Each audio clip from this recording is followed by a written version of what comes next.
Russ Martin Show. Yes, Brian. You're a little bit of a control freak, my friend. Why? Well, you don't seem to let anybody... You allow them to do what they want to do. I'm not saying you restrain them, but you keep such a close tab. If they don't do it your way, there's repercussions. I don't know if you've noticed or not, Brian, but my needs and my wants also come into play in a relationship. And if I don't like something, I have every right, and I owe it to myself to say, I don't like this, and I was happy when this wasn't going on. I agree. You're a single man. I agree. No, you shouldn't have to put up... Well, that doesn't make me a control freak. I have feelings, and I can... Brian. Any of those guys in that studio right now disagree that you're a control freak? Hold on a second. Who wants some of this? I don't. See? Tyler Cox, program director for KLLI, resigned. Will there be an interim person taking his spot? Yes. Would you like to ask a question, Dan? Are you going to be the interim PD at KLLI? No. Oh, my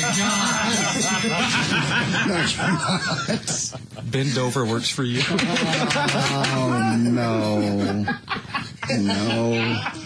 No. Yes. No. The chick over there that's the news director now will oversee news operations. I'll be over local talk talent. Excuse me a second, please. Nice little dance. Well, what are you going to do? What? I'm still picking out outfits that Dover's going to have to wear. Any additional pay involved with this position, or is it just purely for the glory? No, I think it's just to help out the infinity chain. I'm a team player.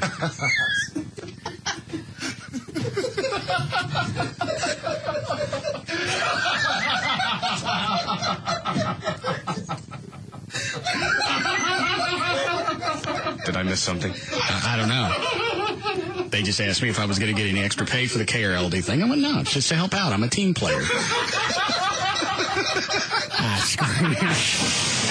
I think that guy that gave you the email about your shorts at the gym, I think he's really trying to help you out more than anything. I don't think he's trying to talk trash to you, because honestly, if you've been to a gym, there's always a short shorts guy. And he always, he really doesn't know that he's the short shorts guy, but he kind of gets laughed at by everyone, And it's not that people are checking you out. It's just kind of hard to miss the dude wearing the ridiculously short shorts, So. Yeah, nobody else is looking at the other guys running around with the T-shirts with the arms cut off, or the fact that all their body hair has been shaved off. That ain't it. They're looking for the guy with the short shorts. Yeah, that ain't queer. Those guys have their problems too. Those guys get laughed at just as much as anyone else. The guys running around with the belts, the great big thick belts for the lifting. They're not doing anything. They're just wearing the belt. Guys are wearing the belts, laying on a bench, lifting stuff. Right. Oh, that's just as goofy as the short shorts. I agree with you. And like the wearing the under. Well, I'm sorry that I wasn't planned for the whole GQ thing when I go to the gym. I throw on shorts, I throw on stuff, I make sure my business is covered up, and I go work out. Well, you might just want to, I don't want to do anything. Okay. When you're fabulous like me, you set the stage. If I want to bring short shorts in, I'll bring them up. I'll pull them up past my crack. I'll walk around in the gym every Saturday with my camel nose hanging out.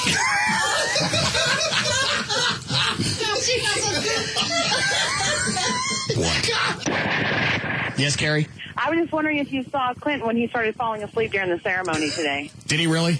Yeah, his eyes were drooping. They took him off, and then they went back on him, and he was falling asleep. I saw him sitting. What's he doing sitting next to Hillary? They're married. Well, it did look uncomfortable, didn't it? Yeah, she didn't look. I understand she's at a funeral, and maybe she's been crying, but she didn't look happy at all to be sitting anywhere near him. Neither one of them did. No. But she's right. Yeah, the eyes were like baggy and drooping, and it was just bad. about halfway up. Maybe it was a bad camera angle. But He was probably sedated so he could sit next to her. Well, I know that he's... Thanks, sweetie. I know that he's pissed off that... this was off the record, or I forgot how they found out, but he was pissed off that he wasn't asked to speak. Oh, is that right? Yeah. He's a Democrat. That doesn't make any difference. Well, the guy's dead. Right. It's not a political event. It's a human event. Sure. But they didn't like him. You know what? Maybe, and I don't know for sure, but maybe the Reagans didn't want some guy that screwed skanks speaking at his funeral. I could be reading too much into that. Maybe the Reagans didn't want some guy who would take a stogie and cram it into a fat chick speaking on his behalf. The Russ Martin Show.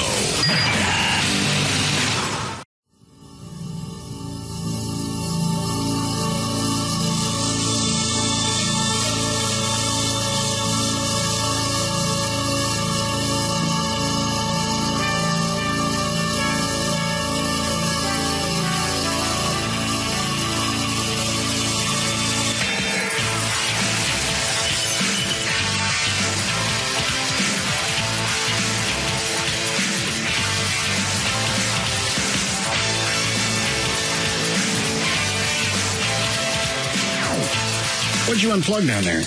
I didn't unplug anything. A mouse stopped working. And it was working until you got on the floor and started dicking around with a computer. I was just trying to plug in my USB deal. Well, why'd you unplug my mouse in the process? I didn't unplug your mouse. It ain't working? I didn't unplug it. That's in the back. I was in the front. You see how it ain't lit up? I see.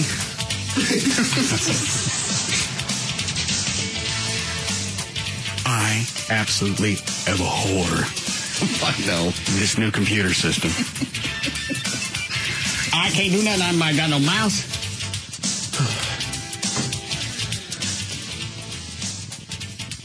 Need a flashlight?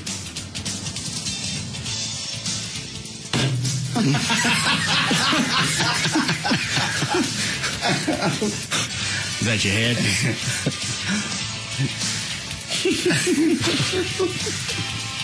Give me the flashlight, Flo.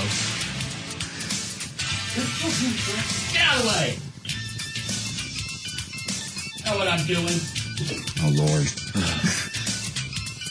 Chloe, get the other studio ready. Damn. What'd you touch down here? I didn't touch anything. Stop touching my stuff!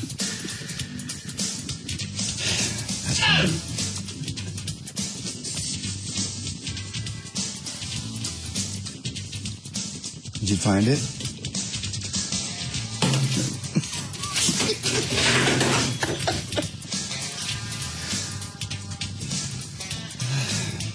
What did you touch? Now the monitor went off. Yeah. Monitor out. What did you do? Don't tell me you didn't do nothing. Something just happened. Well, no, I just plugged in my USB. And then you rebooted it. Well, your mouse is working now. Now, the files that I saved, because I pulled up a bunch of browsers, bits I was going to use at the start of the show, I don't know where they were. They're gone. I got nothing to do for the first 45 minutes. That eating at you? In my mouth. Mm-hmm. Password has expired and must be changed.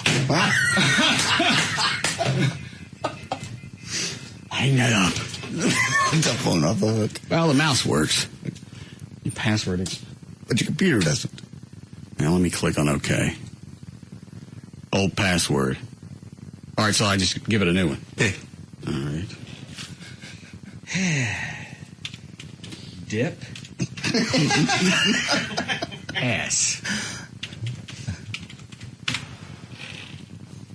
Where are you going? Home. I'm out of here.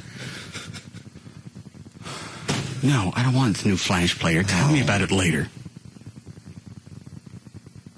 All right, everything's coming on. There we go. Well, turn the air down in here. Don't say there we go. We're fine. You're good to go. Your computer on. You got the mouse working. Trey's not in here. Everything's working fine. Every time he leans Lock the down door. to do something, I don't know why they stuck that computer on the floor by his legs, because it ain't just his hands that twitch. I know. It's not the first time he's turned something off either. Can we stick that in some type of casing? You could. They just didn't think it was going to be an issue. I mean, this is one of the smallest desktops I've seen. Yeah. It's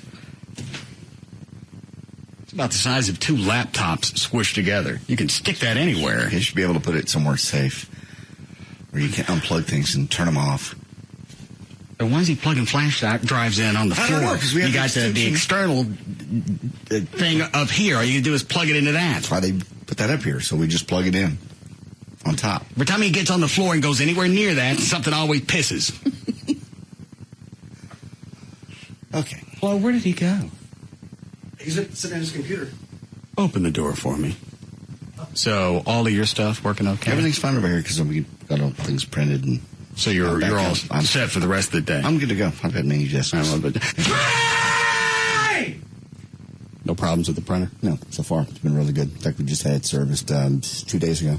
New ink? Yes. Good. He's right there. Where'd you go? You asked me for something right before the show started, and I was going to get it. But I didn't ask you to lock up my computer. I didn't do... He's a self-starter. Always thinking ahead. I didn't do it. I I just asked you if you could print something for me and you lock up my computer for me. All right, where's the thing that I asked you to print?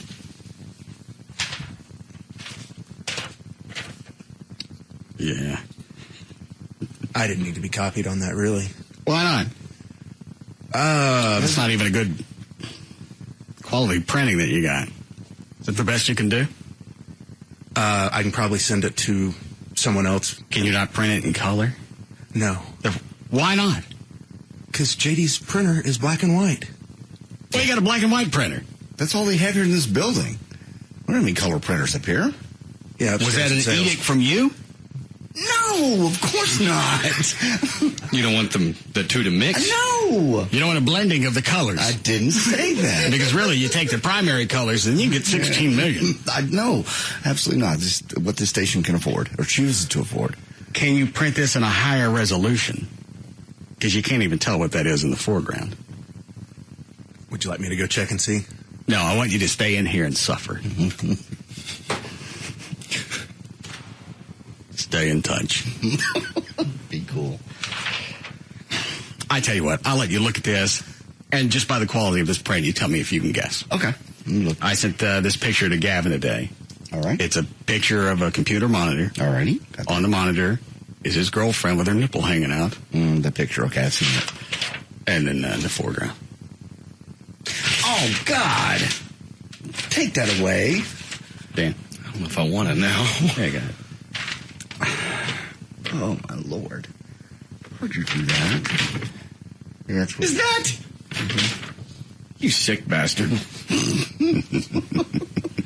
Although you're right, the resolution's terrible. For all I know, that could be your thumb. Yeah. Well, because I focused on the monitor, right? Anything closer to the lens was going to be blurred. Thank God. What's closer to the lens is blurred. You want to see, Clay? Yeah. Oh, my God. Yeah. Jesus. Didn't take long. Yeah, resolution or not. Yeah, you did us a favor by making it a little grainy. Again, it's not in his office yet. That it's not really my penis. Oh, okay. It's that penis water gun we had in the closed office. So I took it home and just held it in the foreground. And I sent it to Gavin. I went, guess what I'm doing to your girlfriend's picture? And his reply? I don't even know if he got it. I never heard back. Ooh. It's not like you're incapable of sending pictures like that. What was the one you sent one time to me that was of your body part? It was, I believe it was the portal. And it was a close-up. And was this the one that was actually video? That was a video, yeah. Yeah, that was one. Yeah, that was real. With a water gun. And I was like, you look at it and you go, what is that? I can't really... Well, oh, hell! I took the webcam and shoved it all the way up against my crank. Yeah. So the entire picture is just dark. And after I finished with the video, I labeled it new footage of Bigfoot. Yeah, that's what it was. So gradually I just did a slow pullback as things became lighter and in focus. Nasty. So, yeah, you'd be capable of really doing that. That would take too much manipulation. The camera and and I can't. No. Gavin. Yes. What are you doing? Working. Did you get email from me today? Yes. And? Hello? Yeah, you're a perv. Why? Because that's disgusting. Why? Called for crossing the line. How is it? You don't know whose penis that is. I could have had company. It's yours. Sound bites, Gavin. How do you know it's mine? Because it came from your email address. All right. Okay. You don't know that somebody else didn't send that to me? I'm not the only person probably whacking to your girlfriend's picture on the net. So someone sent it to you and then you sent it to me. No, that's my penis. Well, exactly. Did you send it on to your girlfriend? No. How do you send pictures through MySpace, Dan? Because I've got her MySpace account. I don't have her email address. Yeah, no, that's fine. She came home last night and... And what? No. And what? No. She came home last night and She's what? not going to email you nude pictures. Huh? I asked her for naked pictures. In the real world, you really did? On MySpace? Well, that's still the real world. No. Yes. No. How is MySpace not the real world? You know who this girl is. She's not some listener. I didn't walk up to her in the station. It's Gavin's girlfriend. I don't know that. Jesus. Somebody with a MySpace account. She's been to your house. Gavin, I don't know how many chicks have screwed you around over the past several years. I don't know which one you're on now or who's screwing you. This is the same girl for the last year and a half, and if you pay attention to my personal life and the amount of times that I've invited you over. So I sent her a message, MySpace. Yeah. Asking for nude pictures of your boss's girlfriend. Of herself. Still, it's his girl. It's his woman. It's a MySpace. If you want, I can show you how to take the picture, and you can just post it as a comment directly. On her MySpace or mine? Because I know how to put pictures on my site. On hers. Oh. I think I'll put it on mine. No. Well, that way people will be able to find it. They don't know what her MySpace page is. No, we don't want people to find her. Why does she have a MySpace account? It's not my problem. Was that in your office? I was just a salesperson. Yeah. So you don't like the picture? No, I don't like the picture of... Actually, the way the picture, it's angled, it almost looks like my penis is surfing the web. It does. It's kind of friendly. Just like heads, up the front of a movie theater. Sure. See, look at it again. Yeah. It's kind of like Mystery Science Theater. It does. Yeah. Without the comments. Has she got any more pictures with her nipple hanging out or the other nipple? Because I'm getting bored with the right one. It's not hanging out. It is hanging out. No, it's not. That's her bra. It's her nipple. It's her bra. Nobody's bra rides down below their nipple. It's her bra. Chuck, have you seen this? No, I haven't. No, we don't have to show Chuck. Ignore my penis in the foreground. Put your thumb over. I'd say that's a nipple. Thank you. Here's, we printed extra pictures of just her if you want to take it home and to masturbate. Oh, good. No. Oh, good. Happy day. Does anybody else need new ones? I do. Yes. He took mine yesterday. Hello? No. All right. Yeah, give me one more. I need one for the office. Trey, do you do? Who needs one? Okay. Jesus.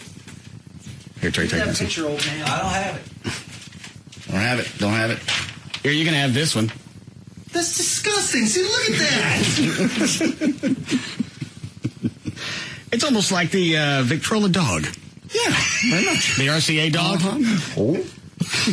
Look at the nipple, tilting its head. Give me that, Trey. Gavin, I don't know why you come in and take these. We just print more. So you wouldn't have a problem if I did that? If you did what? With your fiance. She doesn't have any pictures of her nipples on the internet. They're not nipples. That's a bra. Gavin, that's not a bra. That's her nipple. Your bra doesn't ride down that low. I asked her about it last night, and that's her bra. I'm sorry. Well, then she's wearing bras that look like nipples. So now, very popular nipple bra. Is that what she's wearing? That's a bra. It's a beige bra, so it blends in and it looks like a nipple. Why is it right about to where her nipples should happen, there's a new color? Because it's the bra. It slipped out. So her nipples slipped out of the bra? No! That's what this looks like. Whew. God, I'm going to have to squeeze one here. Oh, no. There's a picture of my penis again. Oh, you'll take that one. Of course. Now, what am I supposed to respond to when you send that to me in an email? Am I supposed to say thanks? Yes. And I'm supposed to go home and say, honey, it's good for the show. Send her naked pictures. Send her naked pictures. Yeah. No! I'm getting very bored with that one. I haven't even checked MySpace. Maybe she replied and sent them. Possibly. No, she did not. You don't know that? No, she doesn't. Did you know she had the nipple picture on the web? I've seen that picture before. It's a bra picture. You'd know. No. What do her nipples look like? They're beautiful. What do they look like? Just like nipples. Well, nipples are all different shapes and sizes. Oblong. All God's children's. Nice, perky, beautiful. Does she enjoy the fact that you talk about her nipples on the radio? You asked me about it. Jesus. That's good. Are you done distracting, or you want to help Trey lock up my computer? I'm done. All right. You leaving early again today? Yeah, Okay. it's a big game. I understand. Enjoy yourself. You cool with it? What do I care? Bitching about it doesn't seem to change anything. I've finally given up. I've acquiesced. It's the playoffs. It is. When was the last time they were in the playoffs? Gonna be Gavin would know. How long? 2003 was the last time they made it this far. Okay. Almost 5 years. It's huge, and they're playing very well. Who do they play tonight? San Jose. Sharks. All right. Game time is what? Game time 6:30. All right. So you're going to leave? Tomorrow night's at 8. You're going to leave about 6? Yes. All right. Enjoy yourself. What are you going to do? I'm going to do a show until 7 o'clock unless you're going to stand in here and piss and moan for the next 3.5 hours. Lord. That just sneak out on you? Yeah. It's when you get on a roll of the adjectives, the C word just kind of slips in at the end of it. Yeah. As where it should live. There was no hesitation. How long before we need your break, love? 3 minutes. I used the word spineless right before you used the word that didn't air, and the email came in using that word. It said, "Hey, Russ, I know you're just having fun blowing up that Alfie kid while he's working, but I wouldn't think Gavin would want you messing with the Lycus show." He said, and has he said anything to you about it, or is that just part of him being spineless? How does the C word come into play? You used spineless right in front of the C word a moment ago. Well, nobody heard either one of them. That's why I said it. That was spineless was in that thing that nobody heard. Anything else that nobody else heard you want to reference? No. That's why I said it. Because nobody heard it. Up next, my thoughts. Thank you, Dan. Yeah, sure. Thank you.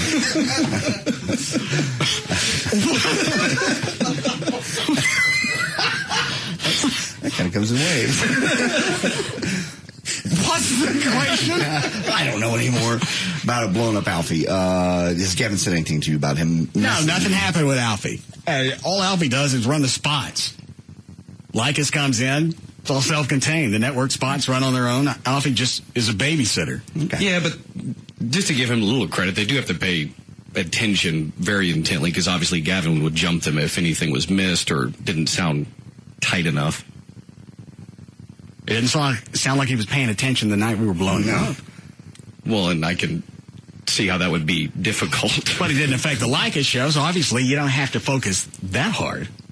Well, you still have to listen to Lycus' show because at that time, he's Lycus. We're running it live, so and they don't always catch everything. I got it. Would you like to hear the chaser followed by the cannon? Mm-hmm, please. All right.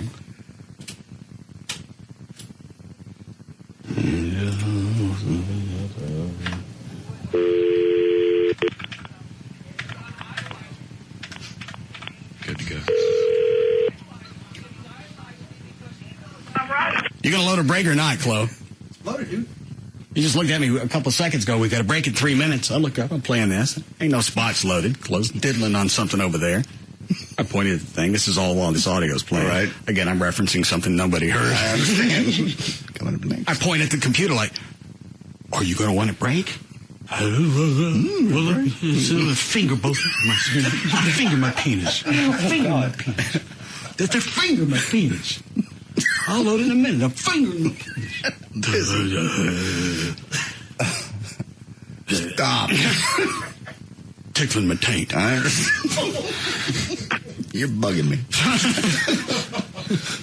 I'm never going to be able to finger with this.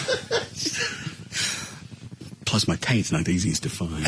You got to hold your ball sack up and dig around. Move it. It's more intensive than people think about. Plus, I'm having to do it without a hand mirror. Wing it until I'm done.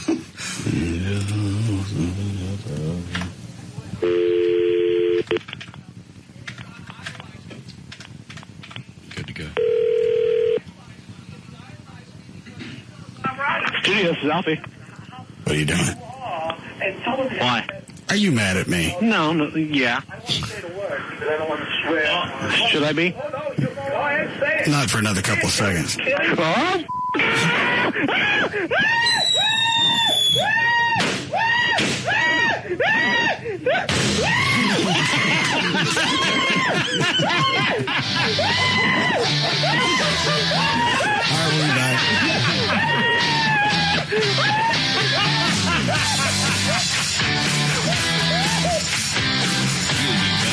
To the Russ Martin Show.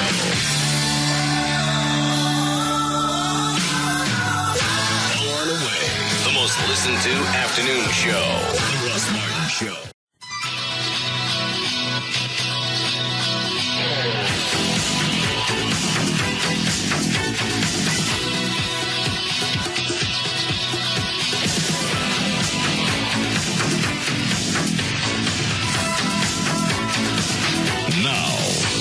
To the Russ Martin Show. Don't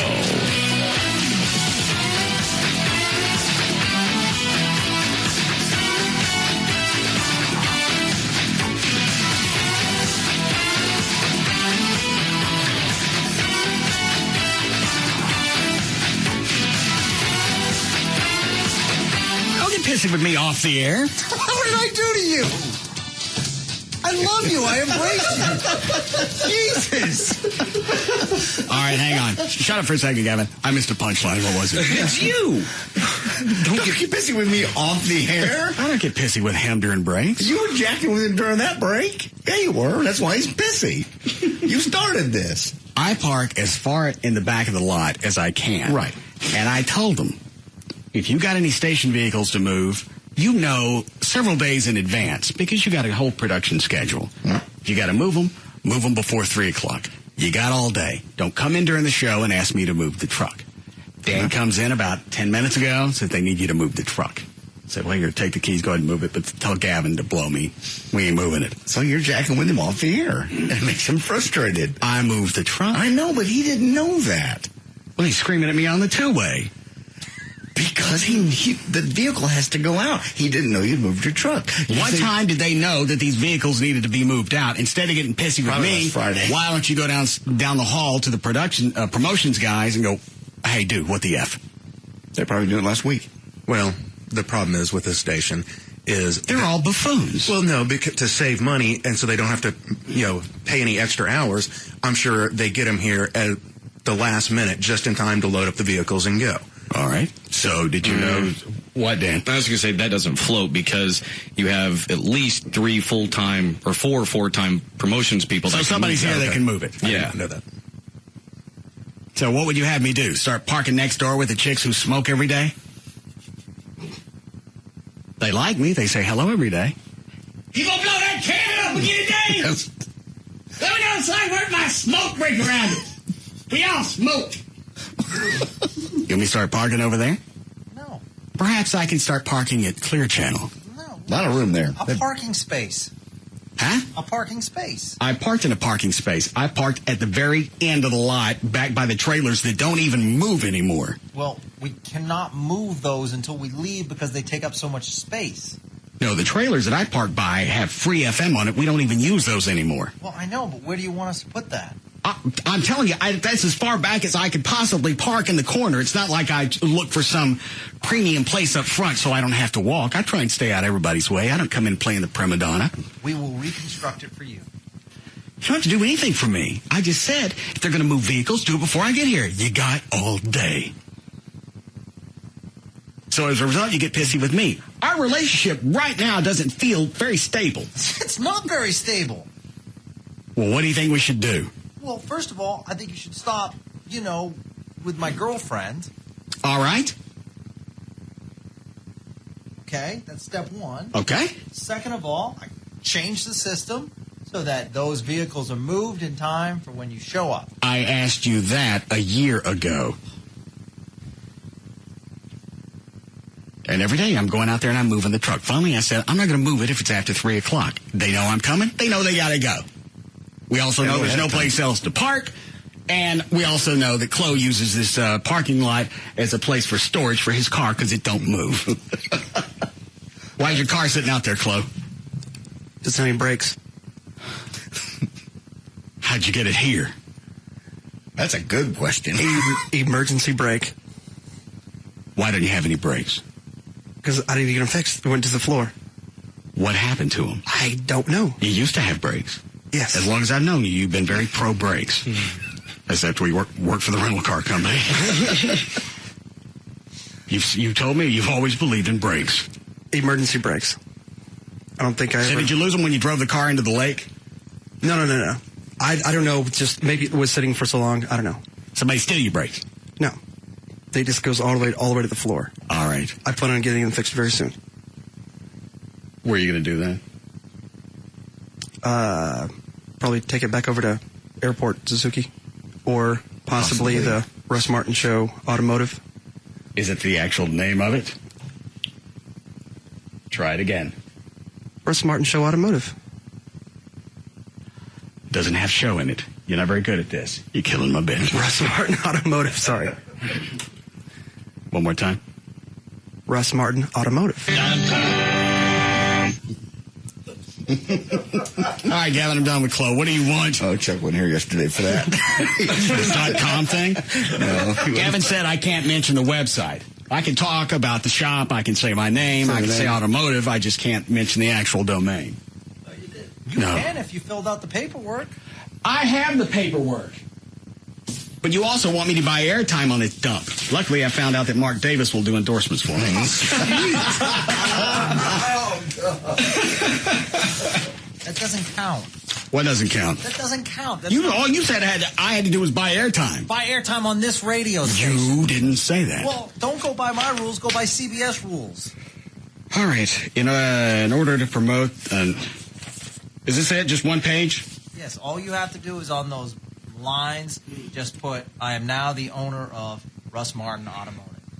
In order to promote an ethical and law-abiding environment, CBS requires that, among other things, you complete and return this form to your human resources representative if you're an employee, or to CBS corporate attorney if you're a director. At the bottom of this form, you must disclose any currently existing conflicts of interest or potential conflicts of interest required to be disclosed by this statement. You must complete and... how is on an automotive repair place a conflict of interest? Because you're on the air and they like to know what your other interests are. I talk about it on the air. Other business interests other than the radio. Here's how I would think, seriously, that it would be a conflict of interest. If it was somebody else's shop, I'm part owner. I don't reveal that, but I talk about the thing on the air, thus getting free airtime, and then that's a conflict of interest. But because the place is called Russ Martin Automotive, I think most people know I'm going to have some vested interest in the shop. Unlike the situation that you have with Isabella's. Hey, once again, as soon as I got that form, I filled it out. But you can't tell by the promos that run on the air that you own a percentage of the restaurant. You don't need to know that. Yeah, where's the disclosure? Just because you signed a piece of paper that says, hey, I disclosed it, doesn't mean people know about it. I'm letting my company know. And those other deals, as far as deal of the week, that's done through sales with paperwork. Both parties sign clean. That doesn't seem to make any difference. No. It's clean. It's not make any sense. Hang on a second. Is that Gail? I'm sorry, I'm not screaming at you, Gavin. Reno, thank you. I'll be back to you in a second, Gavin. We can continue with the conversation about Russ Martin Automotive. What do you got, Gail? I have got Sleep Expert. It's certainly not Russ Martin Automotive. There you go. Westbound LBJ at Greenville Avenue, they just cleared a stalled car. Eastbound LBJ is just crawling from Simmons over toward Hillcrest. That's due to earlier problems, a fire at Marsh and a wreck at Preston. Those are all cleared up now. Simmons southbound heavy from Market Center Boulevard to I-30 and the Mixmaster.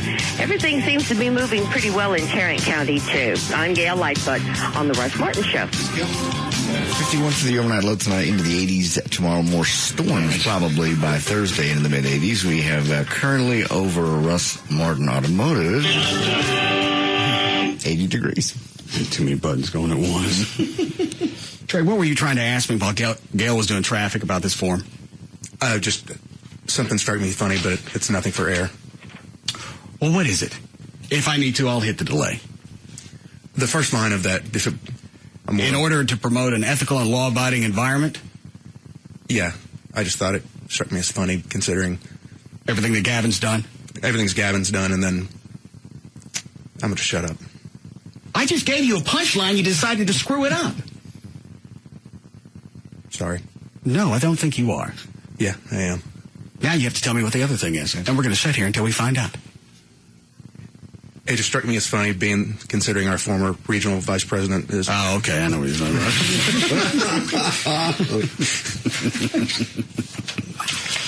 Maybe he didn't have to sign this thing. Plus, I don't believe there's been any convictions. None. There's a lot of fingers in different directions. Wagging. Pointing. In the future, why don't you just shut the hell up?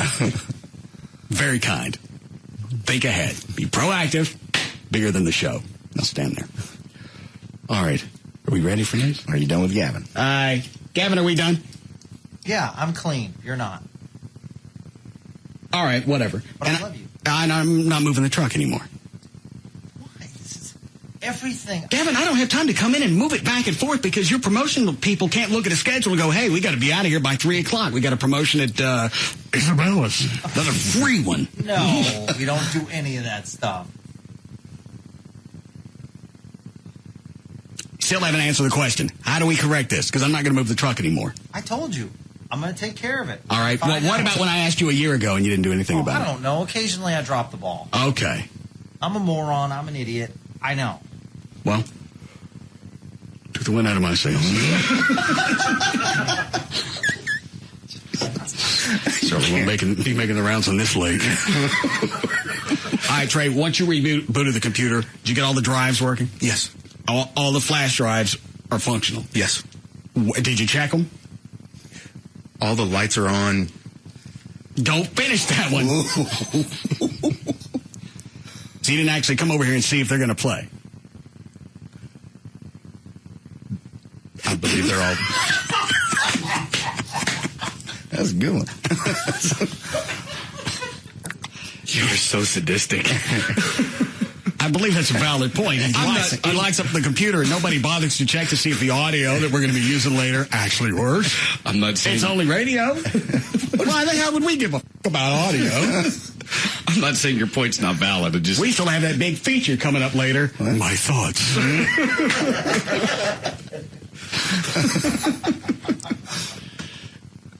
Should I check it first? Yes. All right, JD's is loaded. Yours is loaded. Let's see. What is this?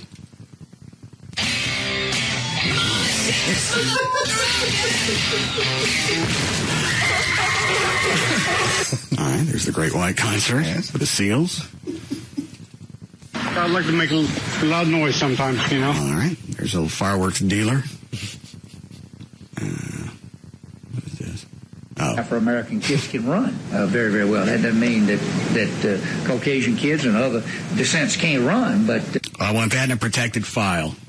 That's backed up in more ways than you can count. Is it? We have it everywhere. It's just a copy of the I am bathroom.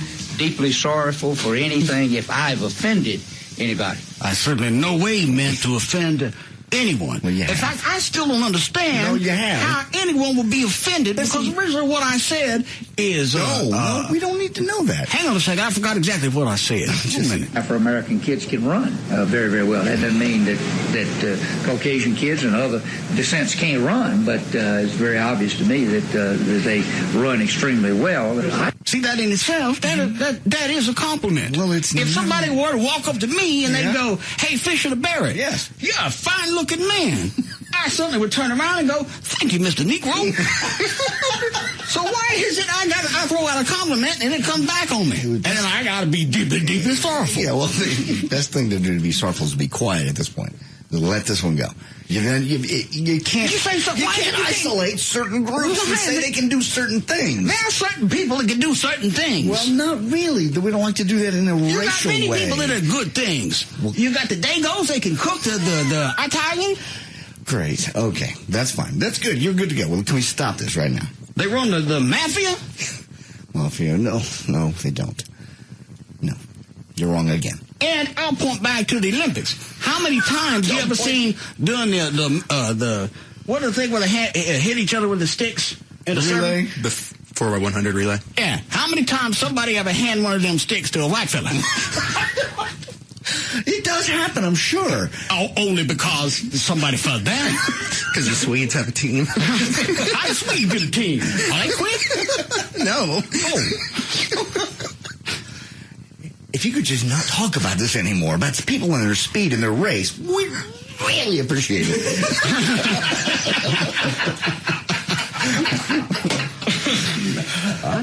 Thank you. As long as you give me speed on my team. We'll get you all kinds of speed. I'm tired of driving a football team in first gear. I want to get into overdrive. Well, we will. We'll do that for you. You'll just stop talking. We really appreciate it. Yeah, Dan. Thank you. Very rude. Turn the mic off. Dan, you ready for news? Yeah. All right. Let me double check some more audio in here. No. I'd say it's my view that it's okay to murder somebody, but we all know that murder... Oh, this is the Detroit City Council. One of the chicks on the council jumps in. I have a floor. We know you do. Against the law. Yeah, no, this is based on... I did say based upon your all due respect, President Pro Tem, I have the floor. I just wanted to say, I said based upon his experience. Well, you just jumped on another council member about interrupting. You did attack me, and I didn't attack you. I have the floor. We know you do. I said... It's going to go downhill from there. You can just tell anytime a chick gets that tone. Well, there's... when you pull this audio 2 or 3 weeks ago, was there any other follow-up to this? Because that was a new council meeting. There was a news report that basically they asked the two women if they felt bad, and I heard that one. Yeah. I haven't looked at... I did find out. Because it seems like everybody now that we touched on, Reverend Wright, Reverend Manning, maybe now the Detroit City Council, everybody decides, we're going to make a series. Nobody's just stopping and resting on their laurels. I'm working on new Manning audio. He is now fully full of himself. Is it because Reverend Wright is taking the forefront now? No. He's talking about how he's become such a hit on YouTube, and people are really getting behind his cause. And that was bound to happen. Bound to happen. Go ahead. Goes into the biblical reasons why he says some of the things he says, including why he used the word teats. How long will be before I have that? I'll have it in the next break. All right. And I have some new Joe Biden audio, too. Where is that? There again. Be under the daily audio file. All right. Biden on Obama? Or is that the old one? That's the old one. Okay. Biden, my state was... Okay. Oh. How old is this? And finally... Hold on. How old is this statement? This is when it was actually running for president, so... I probably... In the last 6 months? Year? Yeah. All right.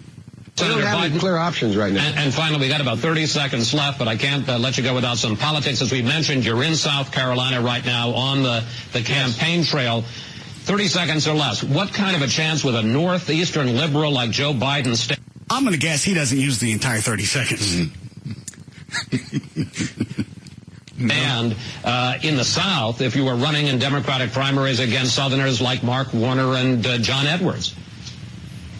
Better than anybody else. And you don't know my state. My state was a slave state. My state is a border state. My state is the 8th largest black population in the country. My state is anything from a northeast liberal state. All right, at first blush, that sounds bad, but what does he mean? I don't know. Just the fact they're asking him, how are you going to compete in South Carolina? Well, the first thing we do is we don't make him head of the Tourism Bureau. My state was a slave state. And finally, Senator Biden. We don't have clear options right now. All right. Consolidate this for me. The question they're asking him is, how do you compete with who? How's he going to compete? He's from North. How's he going to compete in South Carolina with other Southerners, like John Edwards, and I forgot who else he says, people that are from the South? All right. And finally, we got about 30 seconds left, but I can't let you go without some politics. As we mentioned, you're in South Carolina right now on the campaign trail. 30 seconds or less. What kind of a chance would a northeastern liberal like Joe Biden stand in the South if you were running in Democratic primaries against Southerners like Mark Warner and John Edwards? Better than anybody else. And you don't know my state. My state was a slave state. My state is a border state. My state is the 8th largest black population. Oh, I got it. He's pointing out how he's in touch with the South. I can relate very well with the South. I come from a slave state. I'm surrounded by many, many colored people. Somebody has to have a chain on him. I'd be careful with that terminology. John Edwards. Better than anybody else. And you don't know my state. My state was a slave state. My state is a border state. My state is the 8th largest black population in the country. My state is anything from a northeast liberal state. Wow. Why should it took this long for this audio to get out? I just found it. It wasn't even, I was just searching for Biden, and it was like a page 2 deal, and I saw it, and I clicked on it, and I listened, and my jaw fell open. No, that's not as good as the comments he made about Obama being clean and standing out from the crowd and being well-spoken. Like, who would have thought? They exist. Here it is. Real story. I mean, you got the first sort of... And we still don't know who this guy is that's interviewing him? No. I want to say he's with some independent paper. It wasn't anybody you'd know, or even the network you'd know. So this probably didn't air on CNN. Real. Well, sounds like Squiggy. It's even better, yeah. Oh, it aired on CNN. Oh, did it? Ow! Story. I mean, you got the first sort of mainstream African American who was articulate and bright and clean and a nice-looking guy. I mean, that's a storybook, man. A mainstream African American who's clean and bright and well-spoken. The first. Why is it the focus went to Imus for any reason, ever? Man, why is it somebody can throw something out like that? All I say is a couple of comments about their hair. He makes it sound like all blacks are stinking. Certainly anyone that's ever run for office. American, who was articulate and bright. Mainstream. All he had to say was just an American. There was no reason to throw in the African part of it. That's what I kept saying. I don't know how the hell he got away with something like that. Man, I throw out one little comment and I'm surrounded. Well, you also went into Al Sharpton's studio. That would, as we've said, would have gone away if he hadn't gone to Sharpton and gone, I'll bow down, this will be good. It was dying out. It was not a good idea for Imus to go into Sharpton's studio. I don't know if it would have died off because CBS had already started to backpedal and they said we're going to yank him off the air. MSNBC had bailed. I can't remember how many days after Imus said it. I know he apologized the very next morning. Very next day. Which actually for Imus sounded sincere. I can't remember how long it was before he actually went into Sharpton's studio. I think it was only a couple of days. If it was less than a week, it hadn't died down. It was less than a week. It was on a Friday, I remember that. So I don't really know that going into Sharpton's studio shifted anything. It's still a boneheaded idea. I don't know who talked him into it. Man, I figured if you want to be in the band, you got to go talk to the band leader. Well, why would you give him all that power? He was just... You apologize for some jackass comment you made. It's over. It's done. You're going to go talk to the Rutgers chicks. You really got everything laid out that you need. Why go and tell Sharpton anything short of blow me? Because Sharpton was the one on TV. He was the one leading the parade. So you go to the guy that's stirring up the trouble and you tell him, I'm sorry. Imus was still on TV at the time. You say, I'm sorry. You know what? And he did that. And it didn't do any good. Man, it did me no freaking good to go in and apologize. The hell all it did was get me my job gone. I know. But if he doesn't go, CBS spins him, there's still going to be a firestorm. But again, I've said it, a week later, you have that Virginia Tech massacre. You're right. The news media shifted. They focused on this. There wasn't really anything forefront. No. And this goes away.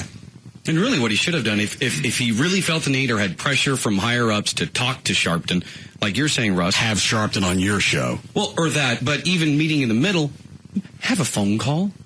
Not on the air, just personal, one-on-one. It's like, look, it'll mean more if I call you and we talk one-on-one versus coming on a radio show. Then it looks more publicity stunt. You're right. Out of the past year or so that we've talked about this, that's probably the most valid point. If it was really that important, then you do it off the air.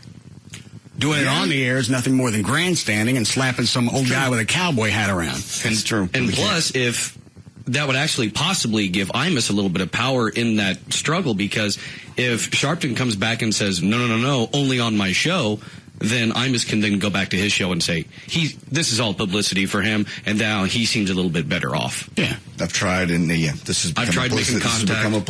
Yeah, if this actually was something that was valid and really detrimental to the Rutgers chicks, then you'd agree to do it off the air. Man, I tried to call him. He kept blocking me. You get some kind of honky block. What? You get better at that. His voice. You stick your tongue halfway down your throat. Oh, no. Okay. I know what you're doing. Give it a shot. No. It's almost exactly what he sounds like. All he needs a cowboy hat.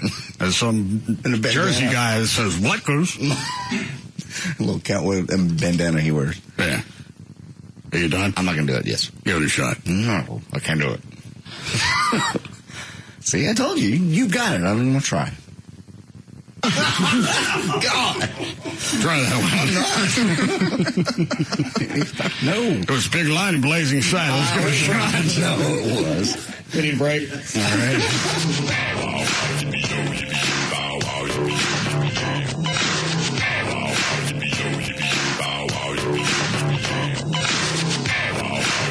We'll be back to the Russ Martin Show.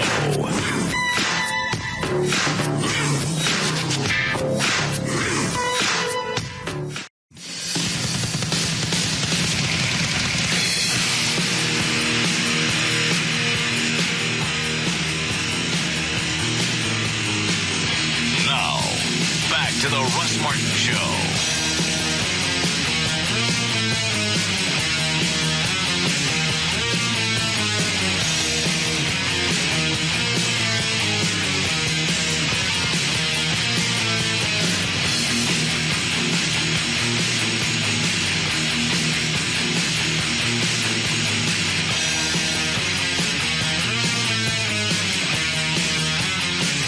Now, they estimated they would make $400 million in a week, or is that total sales for Grand Theft Auto 4? I think what they were saying is that would probably be the total.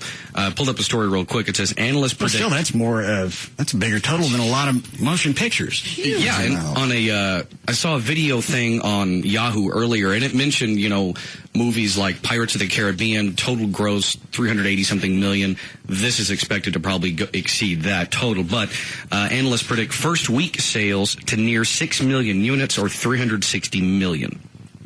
And that would, of course, break the record, $300 million for the first week of Microsoft's Halo 3, which came out last year. What? I think I had the original Grand Theft Auto somebody gave to me. It's too hard to figure out. Actually, I think you gave that to me, or at least one of them when you gave me your Xbox. Yeah, when you helped me move. Yeah, you had. Have you played that? Yeah, I did. I played. It was the Vice City. I think that was the third Grand Theft Auto. Oh, all right, that's what I had. It was the racing games. Obviously, that one's easy enough. Very intuitive. Yeah. You drive the car. You pick which one you want. You take the track. But with this, it's too many steps by step. It's too far beyond Pong. I can't figure it. And that's one of the reasons why people love this game, and it also shows how far video games have come. With a game like Grand Theft, you can follow the game as far as the storyline and what's supposed to happen and try to win the game, or you just wander around and do whatever the hell you want. That's all I did, because I wasn't going to sit there and figure out the rules. Just drive around, drive over people. Up on the sidewalk and just kill people. Can you do that? I don't know. I've never played it, so I don't know. I don't get the rules. Chloe, have you played it? I've played 3. 3's pretty cool. Why? You can screw hookers. It lets you screw chicks in the video game? It doesn't show you actually screwing them, but you cruise up next to, I think it's either 2 or 3. Was that San Andreas? Yes. Okay, so that was the most recent one before.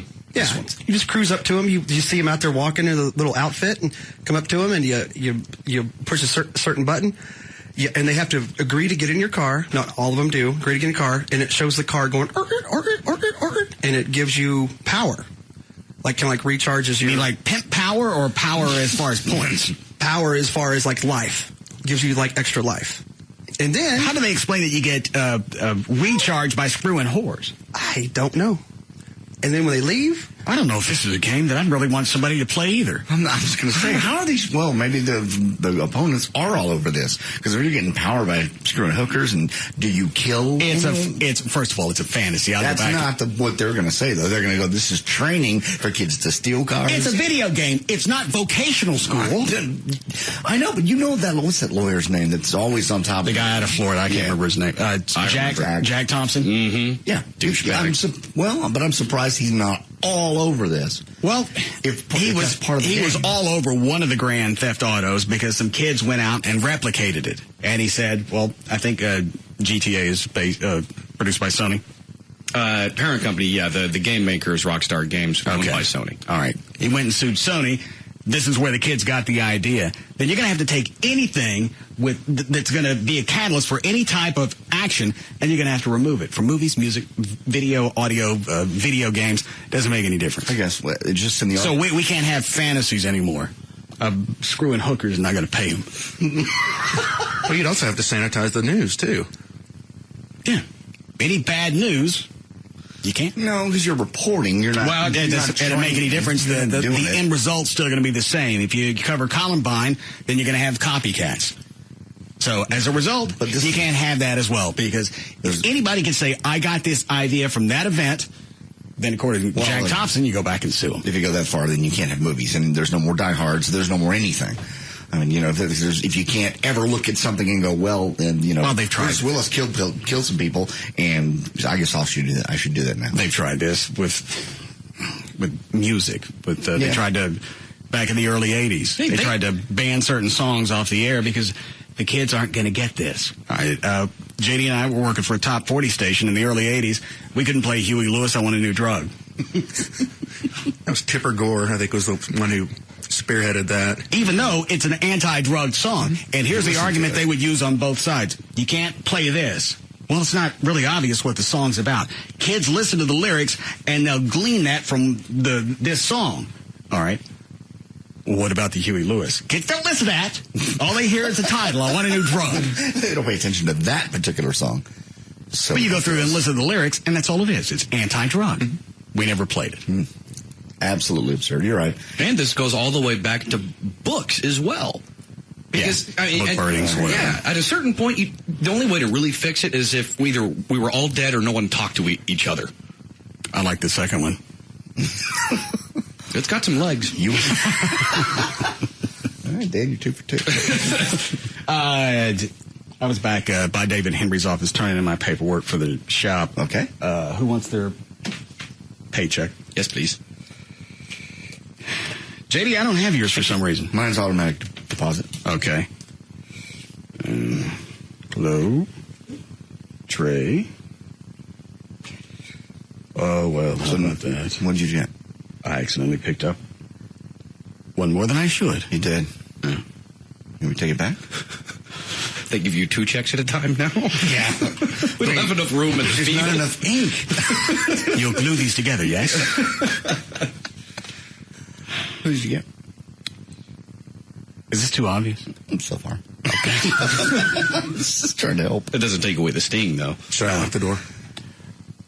I don't think he's paying attention. He's got somebody in his office. Okay.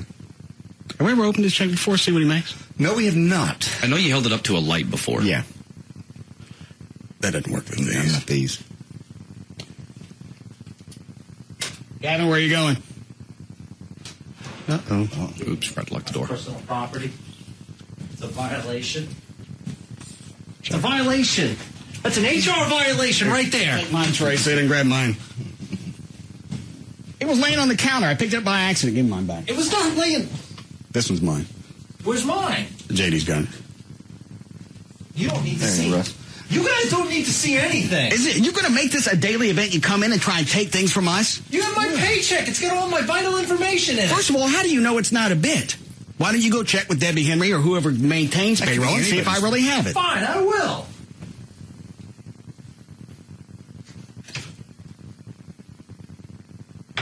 Debbie Henry gave it to me. You ever notice when he gets mad, he walks like Shrek for some reason? He goes into She goes, hey, you want to take Gavin's paycheck and shred it? I'll print another one. That's our HR director. I love her. Except when something bad's happening and she laughs. See what he makes. Okay.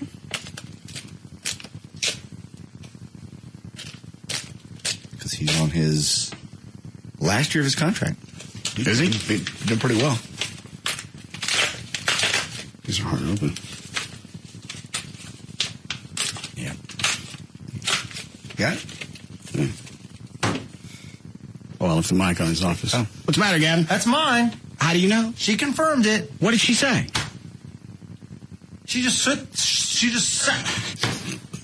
Trey, you want to help him out? Between the two of them? She what? She sat there, smiled, and shook her head. That doesn't mean I have it. Of course you do. How many deductions are you taking? Just you or a couple of people? Because they're taking a lot out of your check. I know. The more deductions, the more they take. No, the less they take. The less they take. Yeah. She tell you she gave it to me? No. Yeah. I just said, does Russ have my check? Yes, because I handed it to him. It was her idea. I give you a check, you can shred it. It'd be Human funny. resources. And if I bitch or anything like that, then you get mad at me. And she'll write you up. Yeah, exactly. You want your check or not? Because really looking at it's starting to depress me. Why is it depressing you? He hasn't seen those small numbers in years. Are you getting the rebate check from the government? No. They should give you a few. You want this or not? Yes. Well, you gonna come in? Yes. Arnie and Jan the other day on KLLI were talking about, we can't wait for our checks. So that we know what they make. It's right here. Come get it. This is unbelievable. That's where he put it. Come get it. No. Did you really put it in your pants? See? Come and enjoy your payroll. Dude, seriously. I'm going to come and grab it. I got no morals. You think that I got... See, this is when we play chicken. I'm going to win. We won't play chicken. Grab it. I'm going to win. Grab the beef. You know I'm going to win. Grab the beef. beef. All right, fine. Give it to me. Further. No! Oh, my gosh! Shoving his hand in there. Grab the chicken. No, I'm not. Gavin, you went in. That's not paper. Oh, that's right. I didn't stick it there. It's over here. Thank God, I was worried about your safety. That'd be a hell of a paper cut. Who's on the hotline? Debbie Henry. Is she mad? She sounded a little mad. Yeah. Oh, pick it up. Russ. Yes? Hey, what'd you do with Gavin's paycheck? I gave it to him. Are you sure? You can ask him. He's in his office. He's in his office crying? Yes. He's already back here whining. Wow. So you gave it to him, right? You didn't open it up, right? No. All right. All right. Thank you. That's our HR director. He's back here whining.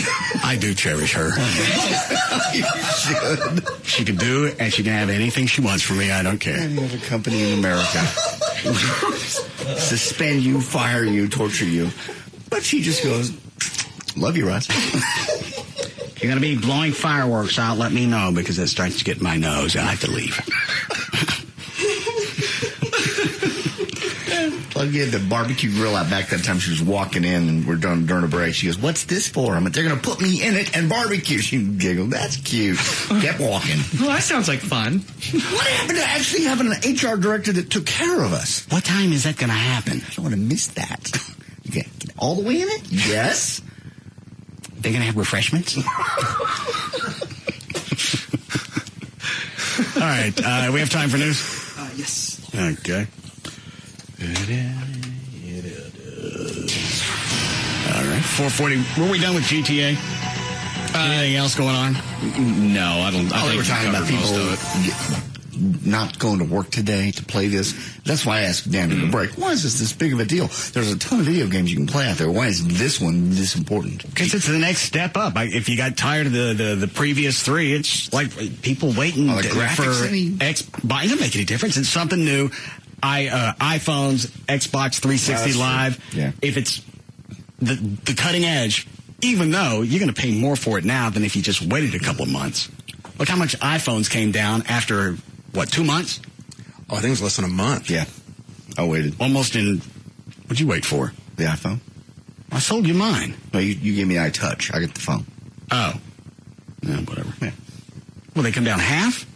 It was by $200. I think it went from $5.99 to $3.99. And then you had the people that originally bought it were twisted. You knew that was going to happen. Oh, yeah. You knew that there was a big push. They were going to jab you in the beginning, and then they're going to come down. Everything does that. Why do you think the iPhone or the iTouch was going to be any different? People just had to have it. And then it has all the fixes. Well, you got to have it. Then you know you're going to pay a premium. And again, JD's right. You wait and get the bugs worked out of it before you go and get the latest technology. We never get anything right. But as far as Grand Theft Auto 4 is concerned, at midnight last night, the fourth installment of the game went on sale. People lined up outside stores so they could buy it the moment it went on sale. And according to a gaming website, 40% of those people were actually planning on calling in sick today just so they could sit at home and play all day. And does it say what they sell for? I saw another story. It's $59.99, and that price is not likely to come down soon at all.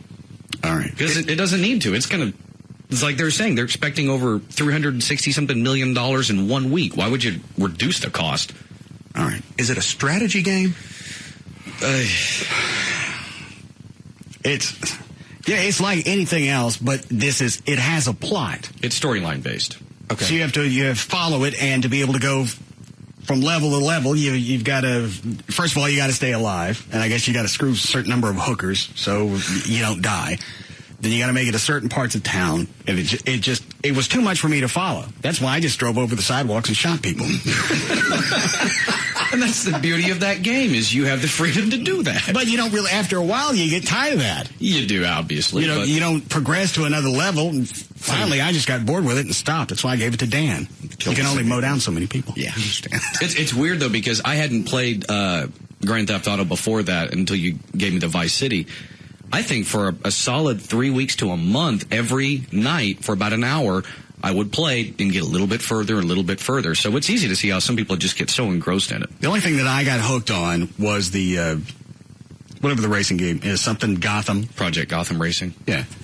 And you're not trying to go to another level because you're following a storyline. You're just trying to beat your time around the track. Okay. So and I got the steering wheel and the pedals, and I used a projector, so you actually got into it. More force feedback and everything else. Yeah. Yeah.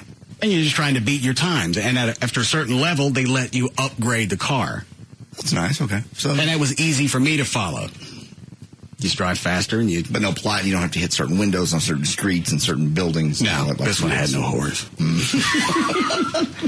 So we have time for news? Yes. All right. 4:45, Dan O'Malley's here with news. Thank you, Russ. Tuesday, April 29th, 2008. Birthdays today. I have quite a few, actually. Uma Thurman is 38. Andre Agassi turns 38 as well. Carney Wilson is fat and 40. Master P turns 41. Michelle Pfeiffer is still hot at 50. Daniel Day-Lewis is 51. Jerry Seinfeld, 54. And Dale Earnhardt Sr. would have been 58 today. President Bush today accused the Democratic-led Congress of blocking his proposals to deal with rising gas prices and dragging its feet on measures to address the sagging economy. He said he was open to any ideas, including a proposal backed by presidential contenders John McCain and Hillary Clinton to suspend gas and diesel taxes for the summer. But Bush quickly said that he favors longer-term fixes, such as encouraging new oil production in the states and building new refineries at home. He renewed his call for opening areas of Alaska to oil exploration and production. And each side goes back and blames each other. Now, it's not really the Democrats' fault that these things have stalled. That would be the Bush administration. I don't care. So why don't you just step up and say the allegations that the president's throwing out, not really accurate, but let's see if we can figure out a way to work on this. As opposed to just finger wagging back and forth, nothing gets accomplished. All you do is you get to throw blame. All right? I'm still paying $4 a gallon for gas. I don't care whose fault it is. Yep. I'd like it to stop. It won't. No. And Obama came out today with some audio, and he's talking about the good Reverend. And he's saying, what's the saddest part of this is it's getting us away from what we really need to focus on. The American people are hurting. Gas prices, companies are closing. Let's get back to that. Do you have that? Yeah, I do. Actually, if you want to hear it, it's over here on the mini disc. All right. Cut 21. Hang on. What is it, Dan? I just had the story that went along with it. Go ahead. If you needed Phil. Democrat Barack Obama said he was outraged by the latest assertion by his former pastor that criticism of his sermons is an attack on the black church. He's seeking all he had to do was say, I blew it. As soon as Reverend Wright... No, he didn't try. No, I mean, he tried to make everybody happy, which you always say doesn't work. He tried to go, well, he's just he's like that old uncle that you sort of love. And now, today, he's come out and going, I don't agree with anything he said. He should have done this as soon as Reverend Wright started spewing out the things he did. Even if Obama brought attention to it, you're going to cut it. I know his thought is, if I bring attention to this, I might be pointing out something that people aren't really going to find out about. But they are. So if you're the one to bring it up, they're going to cut you even more slack because you pointed it out. And then you say, I screwed up. I shouldn't have maintained any relationship with him. I blew it. I love this country, and I really wanted to be president, and the only thing I could think of was just to slowly distance myself from him instead of doing the stand-up thing and going, this guy's a nut. I don't subscribe to anything he says. I want to be president. I want to do good for this country. I don't want to associate with him. So today's speech is... I gave me goosebumps. It was very good. Thank you. Why is it nobody could just... Because they don't... As naive as it sounds, why is it nobody can just be that blunt? Nobody wants politics. Yeah, nobody wants to be that blunt, especially to a reverend in a church. You're going to piss off a lot of people. He almost had to go and say the things he said the reverend yesterday and just get whack-a-mole out there before Barack could finally go, okay, that's enough. That's just enough. I don't know what you just said. All the stuff that the Reverend came out with, said yesterday when he just goes, yes, and like Reverend Wright's popping up out of the little whack-a-mole thing, saying something every time. About AIDS and about, Farrakhan and, whatever else he said. Well, and I think that's why they finally did this today, because it pissed him off, because all weekend, Wright's everywhere saying outlandish things. And it's just hurting Obama. Taking shots at Obama, going, well, yeah, well, he's just a politician. You gonna tell me what cut I'm looking for? 21 is the first one where he just denounces Wright. Is this the first go round or recently? This is today. Okay. I have spent my entire adult life trying to bridge the gap between different kinds of people. That's in my DNA. Trying to promote mutual understanding, to insist that we all share common hopes and common dreams. I should like a point here. As Americans and as human beings. That's point.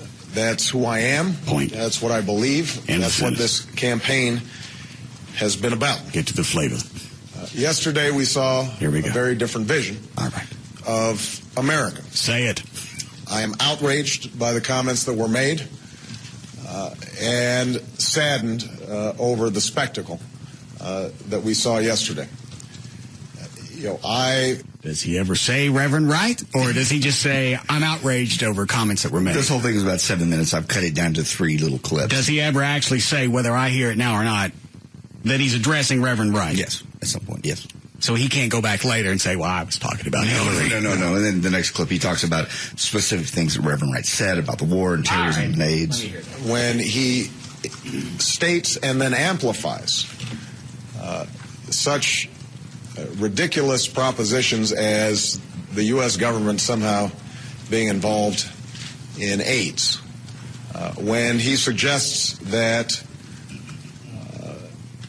and what was it you said yesterday, JD, please don't do this. Clarify? Because we pointed out that AIDS started in the gay community. And if the government concocted this for the black community... Why would you want to draw attention to this? Let's let this go. Because you said it. No. So let's let it go. I didn't mean anything by it. My point was a way of delivery of the AIDS. Obviously, if we aimed it, as the Reverend Wright said, at the black community, if we somehow got on the wrong mode of transportation. That's not the word you used. I know, and I don't want to say it again. Why do you want to do this?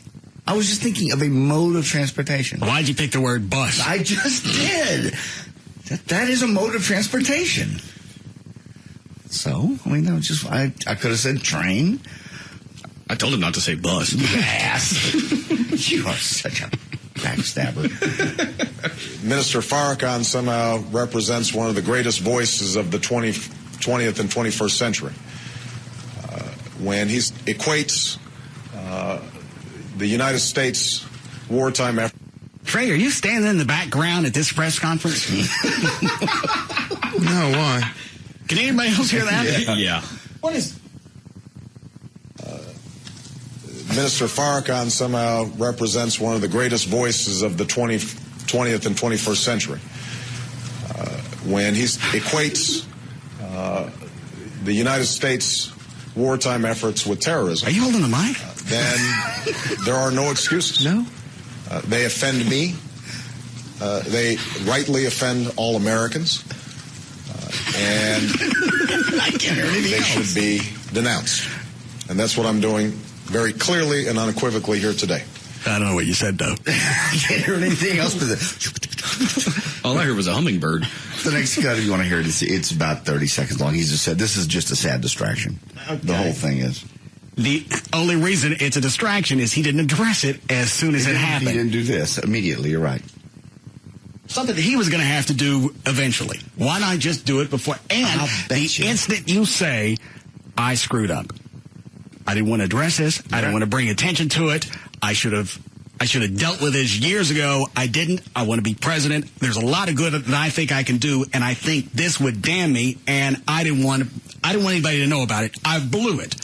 Nobody could ask him anything else because he had already addressed everything you could possibly throw at him. It'll be the end of the sale, as you said earlier. Take the winds out of the sails. I'm particularly distressed that this has caused such a distraction from what this campaign should be about, which is the American people. Their situation is getting worse. And this campaign has never been about me. It's never been about Senator Clinton or John McCain. It's not about Reverend Wright. People want some help in stabilizing their lives and securing a better future for themselves. Why is it nobody can just take something and take 10 seconds just to get it out? You have to grandstand. I don't want to grandstand. I don't want to hear. Nobody wants to hear grandstanding. You're there for a reason. We all know why you're there. Just say it. I blew it. I'm sick of him. I'm sick of Reverend Wright. Everything that's come out of his mouth. Yeah. I'm not against the whites. I'm not against anybody. I'm against terrorism. Thank you. That's beautiful. You're right. That is perfect. But that doesn't get you. It doesn't get you on 7 minutes on CNN. Nobody. Personally, I think that's distracting. 7 minutes to say what he needed to say, because I'm listening to it and editing it, going, as you were saying, we get to the meat. And when it's cut down and it's run over and over on CNN and headline news, it ain't going to be 7 minutes. It's going to be when he finally got to the meat of it, which is what everybody wants to hear. All the rhetoric on each side of it is nothing but filler, and I'm sick of and I'm not voting. Well, you should vote. That's how you change things. Nothing's going to change. Whether it's McCain, Obama, Hillary, nothing's going to change. They're not going to be able to take anything that's gone on in this country for 10, 15 years and change it in one administration. It ain't going to happen. There's too much red tape. There's too much turmoil. There's too much confusion. They're not going to be able to do anything, and I'm not going to waste time to go stand in line someplace and vote for some fool. Well, I think when gas hits $5 a gallon, I do think that will spur on. I think people tell the environment, shut the F up. We're going to go drill an animal. All right. It's going to hit $5 a gallon, regardless of who's in office. So that catalyst is going to happen anyway. So I don't care. I ain't voting. I ain't going out. I ain't talking to anybody. I ain't campaigning. Do whatever you want to do. I'm out of this. I heard somebody say something similar to that, even though they said you should still vote. The other day they said, it's irresponsible to say you shouldn't vote because really it's a right that the rest of the world doesn't really enjoy. I ain't doing it because it's a waste of time. For you, it's a waste of time. But this person actually said you should vote. However, if there really was going to be change, don't you think at this point in time we've had probably every personality type in that building in the White House at one point? I mean, if there was somebody that was going to come along and really change things, we'd have found them by now. We'd have run across them. But I have an automotive repair shop, and I haven't the time. You don't. You're very busy with Russ Martin Automotive. Russ Martin Automotive? Thank you. We'll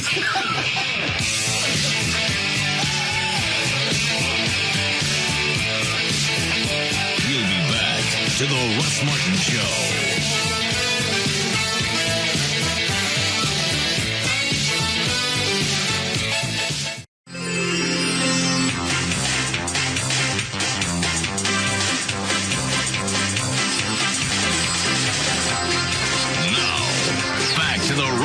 Martin Show on Live 105.3.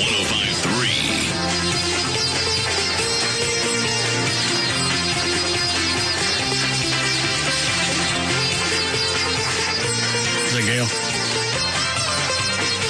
Hi, Gail. Gail? Yes? What do you got? Well, I have got Portrait Homes to bring you this update because it certainly isn't Russ Martin Automotive. You see. Hang on a second. Sorry. Because it certainly isn't Russ Martin Automotive. In Dallas, on northbound 75 at Monticello, the right lane blocks back up to Woodall Rogers. Eastbound LBJ ramp to the tollway northbound, there's a crash. And southbound 35 at Oak Lawn, there's a wreck as well. And I'm Gail Lightfoot on the Russ Martin Show. Thank you, Gail. 51 for the low tonight, mid-80s again tomorrow, pretty much the rest of the week. Going to be nice. Maybe some storms on Friday. 81 now at Live 105.3. All right. I don't want a whole lot of the Manning audio because we haven't done anything over the past month but wear this out. So just give me a good one. Start with the first track. The Time did an article about Obama's mom. It was on front page, everything. And which folder is it in? Daily Audio. I'm there. Manning explains Obama drama. That's a big folder. First one? Yes. What I would like to do, since there's such a large number of people, nearly 5 million people that have taken me seriously, but what I'd like to do is that I'd like to point up what has been recently published in the Time magazine in the April 21st, 2008 edition about what Obama either himself has stated or his camp has placed within this magazine to counter the statements that I have made. And what 5 million people is he talking about? I think people that have watched his YouTube videos. Oh. Now, what did he also mean by people have taken me seriously? Does that mean he was just messing with us? I think just the fact that he's saying that what was once just a small movement, a black preacher in Harlem, has now become... But he also said people who have taken me seriously. That would indicate he was just yanking with us. I think a lot of people try to dismiss him and what he was saying, and he's saying, but there are some people who are taking me seriously. I got it. Let me back it up then. That's not what I got out of it. Well, nearly 5 million people that have taken me seriously. But what I'd like... Just because I saw you on YouTube doesn't mean I took you seriously. I've heard you many times. I never took you seriously. Yeah. A lot of times I watch that kid jump off that parking garage trying to hit the pool, and he misses by 1.5 feet. I don't take him seriously when I watch it. Never once. Speaking of that, somebody want to know if we ever would have Reverend Manning on this. Does Reverend Manning do a radio show like so many other preachers out there? Since he's always good at stirring up controversy, I think he'd fit very well Sunday mornings at your station. I'd actually tune into a station Sunday morning to hear what that idiot has to say every week. Actually, Gavin said that he carried Reverend Manning. Where was it, Gavin? Worcester, Mass. And is he still doing his radio show? I'm not sure. I could definitely check. This was about 13 years ago. Is that something you would carry? I would get up Sundays for that. I would. I will say this: it's not as controversial as what he's doing now. But you're talking about 4 or 5 years ago, whenever. Yeah, might have changed over the years. We can certainly look into it. Well, he has now because he's found a niche. And he's working it. Yeah, of course he is. Yeah. All right. Not everybody taking me seriously. No, they don't. Well, So let me say it so you don't mean business. Okay, so go ahead and say it. What? I hate Tiger Woods. I think we got that. Honkies. Hate them. Nope. Don't like them. Song I like to sing to myself from time to time just to make myself realize that there's a future. Yeah, there's a future. Lord, you have a song you like to sing? Get the band.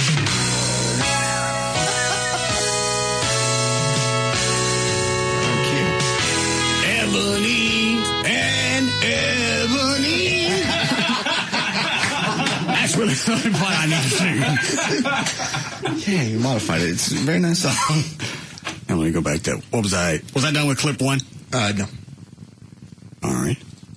What I would like to do is within this magazine to counter the statements that I have made. And I believe that this article was written specifically for the purpose to try to put out the fire that has been started on YouTube by Pastor Manning regarding Obama being trash, his mother being trash, and his father being in Heat Africa. In what Africa? In Heat African. Oh, okay. I'm not sure who brought it up. I think it was JD. He continues to do this because Reverend Bright's getting all the limelight right now. Sure. Manny's not getting a whole lot, so he keeps taunting Obama. What kind of man let you talk about his mama? I don't care how white and trash he is.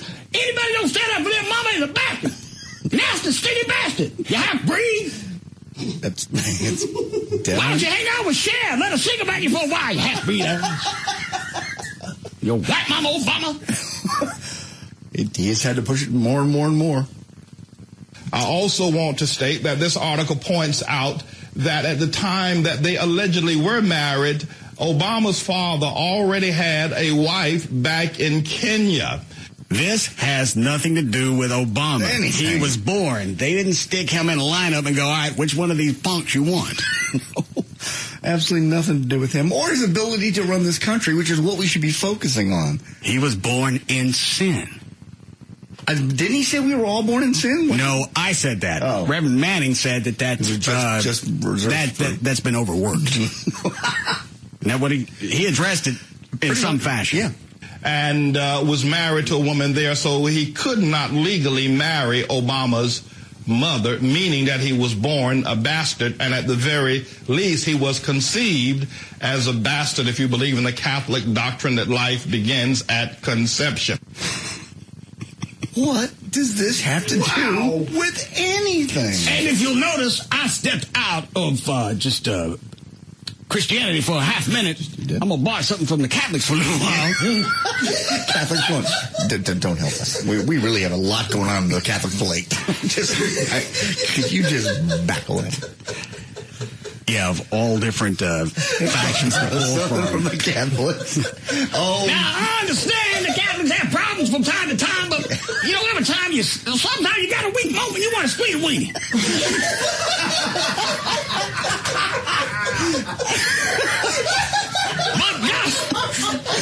But God will forgive me for that. No. I just had a weak moment.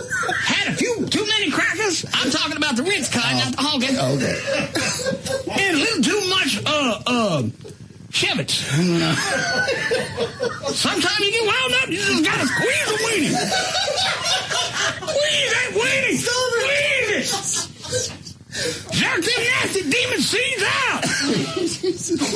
No, you don't. Satan lives in them. Could you just leave us alone over here in the Catholic Church, please? The weenie's a meanie. Jerk that Satan out. Go back to Obama, please. Okay. Thank you. What was I playing? You was finished with that track. 5 is good. All right. But I want to state, as of today, there are over 1.8 million views of my statement posted on YouTube with respect to Obama being a long-legged Mac Daddy. He is eating this up. And spoon.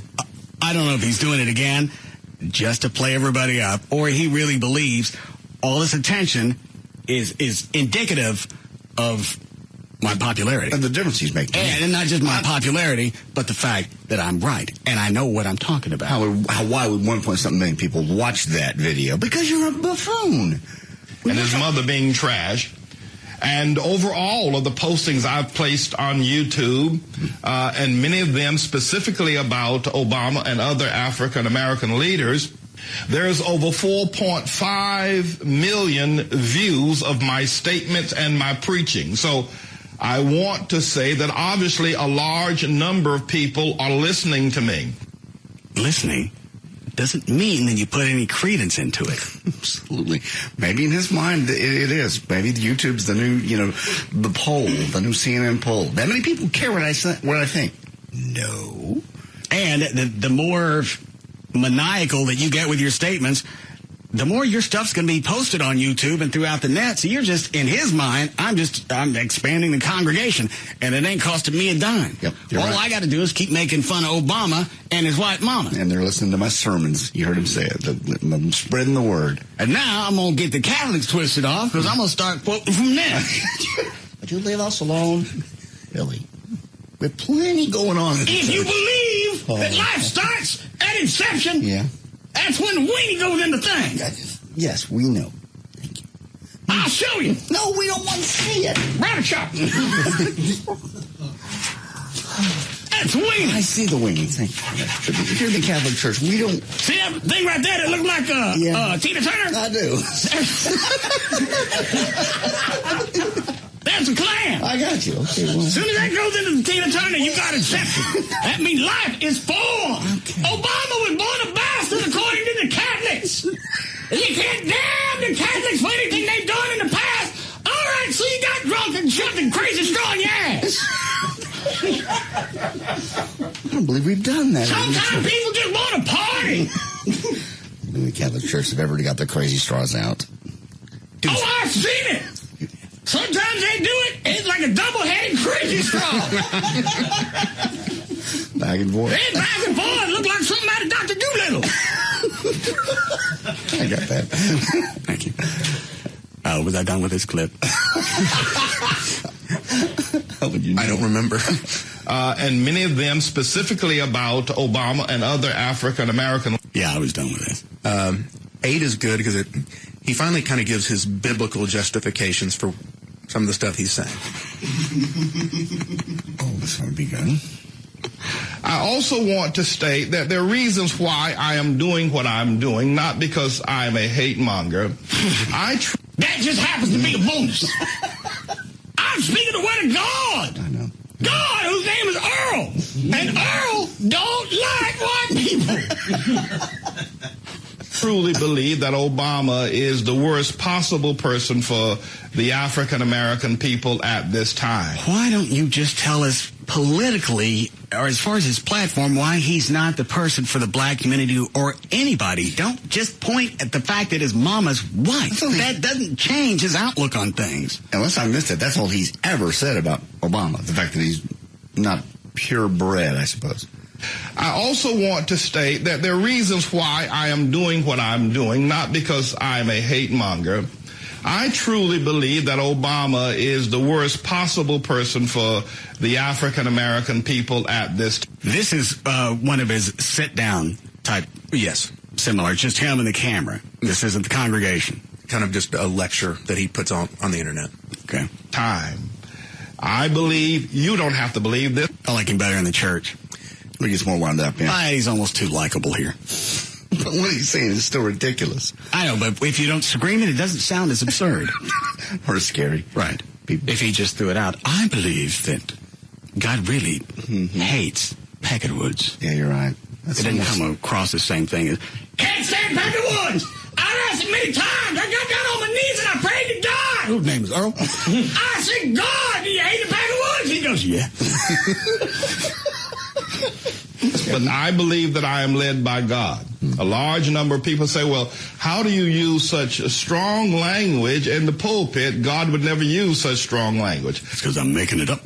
I've gone ahead and pointed out that Jesus himself speaking, Matthew's Gospel, chapter 23, verse 27, called the highest religious leader of his day a whited sepulcher, which is the same correlative or syntaxing and being a white Packet Woods. It's not.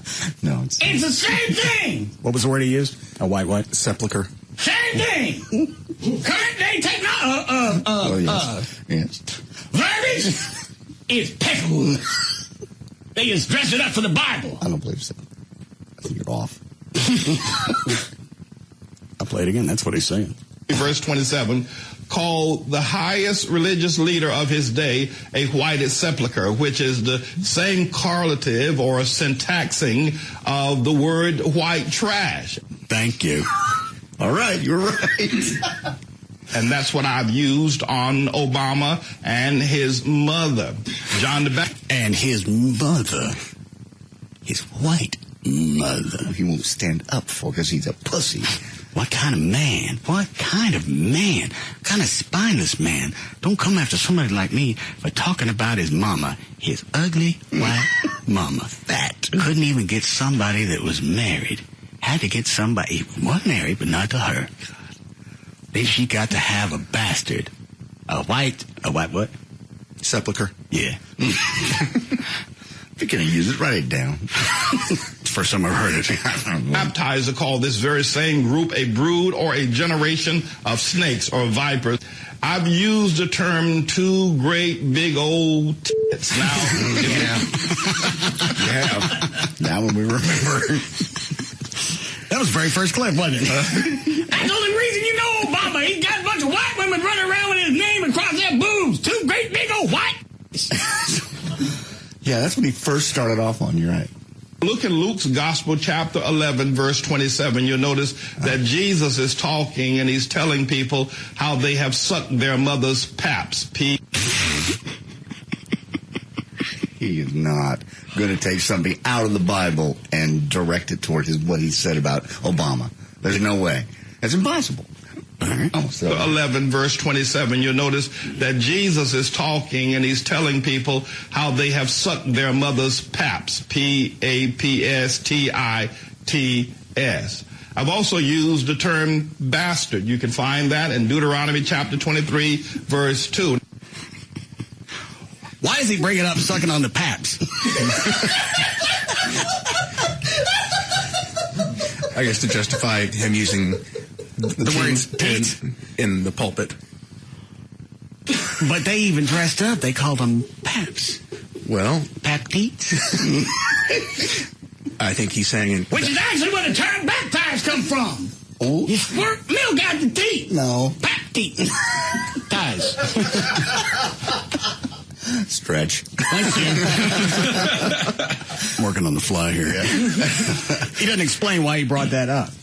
He's trying to say it's okay that I use that word in the pulpit because Jesus said something similar. And he's trying to say paps in the Bible is what would be now called teats. I can't even believe you just said that. My husband did. He was trying to make this legitimate. How are we going to close? All right. I'm really bored with this. Last chance. Anything else? If you want to hear it, track. I don't. 527, Dan O'Malley's here with more news. All right, thank you, Russ. Well, we already think gas prices can't possibly get any higher. We would, of course, be wrong. According to some economic forecasters, gas prices could go as high as $10 per gallon within the next 2 or 3 years. Alan Gaines is the chairman of Dune Energy, which is an oil, gas, and coal company based out of Houston. A little over a year ago, he predicted that gas prices would be right around $4 a gallon now, which seemed like an extreme projection at the time. Alan says that according to economic trends, gas prices are likely to increase by 40 to 50%. Wow. You weren't paying attention, Dan. No, I was reading. I looked back at the bar. I just looked at the bottle. Chloe actually got the right one. Of all the things back there, he came back with a bottle of... Yeah. This just in. I'm sorry, go ahead with the gas story. No problem. Alan says, according to the economic trends, gas prices are likely to increase by 40 to 50% in the next few years, and they could increase by even more before eventually topping out at around $8 to $10 a gallon. Anybody want? And they were reveling today because oil prices were down $3 a barrel, down to $1.15 and like 36 cents. That's big news. Yeah. It's over $100. I'm going to get me a Hummer. Down I heard an interesting argument today that said if we actually start drilling in Anwar in Alaska and coming, because that'll pump out, I think, about 1 million barrels a day and built some new refineries. Where's Anwar? Alaska. Oh, okay. That's where we know there's a lot of oil up there. We've always known it's up there. That's why we put in the Alaskan pipeline. We just ain't shooting nothing through it. Well, the environmentalists won't let us touch this part. We still can't refine it. How long does it take to build? Well, hang on. Where were you going with this? They were saying if we did that and then started building refineries, said the Saudis would probably just bomb the world oil market with product and lower prices to make us then not focus on production. Well, I've said that before. The best thing that's going to help us, we don't like it, and it's going to get worse, is for gas prices to stay where they are or go up, because that's going to make us You're going to conserve. Force us to. You're going to look at cars that are more fuel efficient. We're going to, I ain't carpooling with anybody. But we're going to start exploring different things. And it's going to get to a point, and Trey's right, is gas is going to hit a certain dollar amount, and we're going to start burning the environmentalists. Yep. You're right. It'll get to a point where we just have we're going to drill anywhere. We don't care what you think anymore. We're sorry. At $10 a gallon. I don't care if there's a polar bear living over the hole. I'm going to drill through his ass.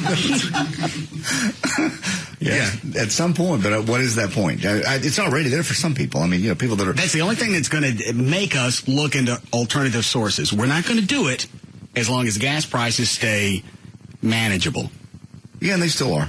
I mean, they're bad, but they are manageable. They compared OPEC to basically a drug dealer. Said, they don't want you to get hooked. You're going to start drilling for your own oil and building more refinery? We do our own stuff. We'll have plenty. Well, look at this. What? Maybe we'll just drop oil to $20 a barrel. How about that? Now, what you going to do? Calling you. And now you've got people that are, all right, now we don't have to do any exploration. We don't have to do any drilling. We can stop with refineries. We don't have to ruin this country because oil's come down. Just, you drop it to $80 a barrel. Mm-hmm. And we go, okay, look, you're right. Things have finally started to swing back in the other direction. We got things handled. We'd be back to our big... You said this for years. The two-step dance back and forth between the muscle cars and the real cheap, what's it called, Prius? Those kind of cars. And then we get... Gas prices would go up. We'd be more aware of our gas mileage. It looks like maybe we're going to make a difference. Mm-hmm. And OPEC decides, well, you know what, we'll just up production. Gas prices drop. Now we're back to the Hummers. Back to the Hummers and H3s and everything else. So, yeah, go ahead. Go ahead. You go ahead with your refineries. We will. Yeah, build them. We're going to do it. Is that the right accent? Yeah. Build them. Very good. We will. Tell me anywhere you want. We'll have all. That's the right accent? Yep. A ton of oil. Tons. Yes. We're going to start pumping out oil. I think I've gone into a bad accent. Yeah, yeah, that was more. We're going to shoot it until it's, I'm going to stick with whatever I got, until it's $20 or better. And then, we're screwed. What you going to do? And we will. This two-step is going to go on forever. It's almost something you really can't do anything about. No, you're right. I mean, I'd love to argue with you, but we're so slow to react. But by the time we react, they're 2 steps ahead of us. And especially if they think we're going to start building refineries and drilling in different areas. Well, it's time to bump up the production. Well, but we have the trucks. We have the oil coming. It's cheap. Yeah, we're going to have a ton. We'll drop gas. We'll start giving it away. It's a box of breeze. Come with a free towel. Picture of Dolly Parton on the front. Now, what you going to do? I can't even think of a way out of this. Anytime it looks like we're going to make any headway, they just up production, drop oil prices, gas prices drop, and all of a sudden we think we're in the clear. And we stop again. We stop all production. I think when it goes beyond gasoline and you start talking about electricity for your home and all the other bills that are going up because... Well, it's going to affect anything, especially anything that's transported over the, via truck. Trucks and planes. Food prices are going up. It's not just fuel that I got to go pump into the truck every day. It goes across the board.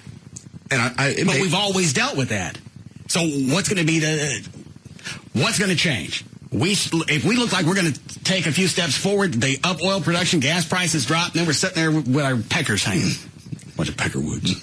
They may not. It may get to a point where they can't even bump up production enough to bring it down fast enough that it's going to make a difference, and people are going to stay focused.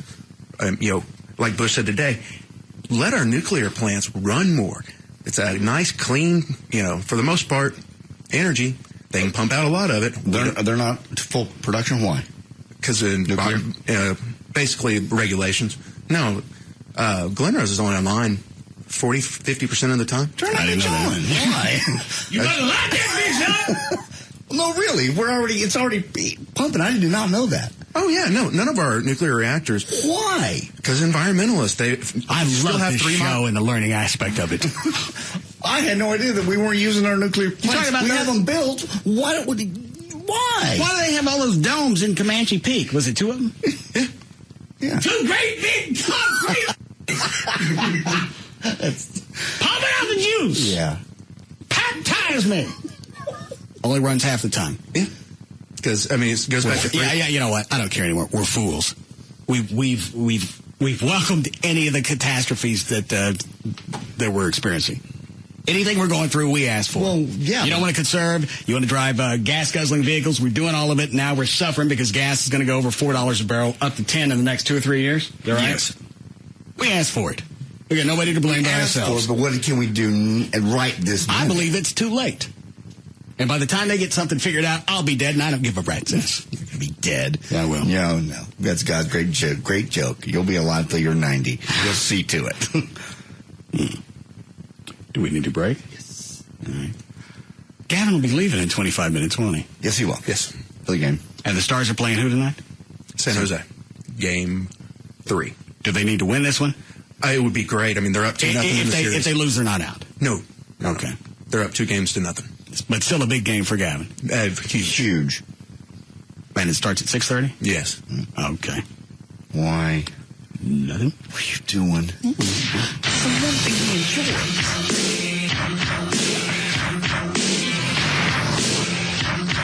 We'll be back to the Russ Martin Show.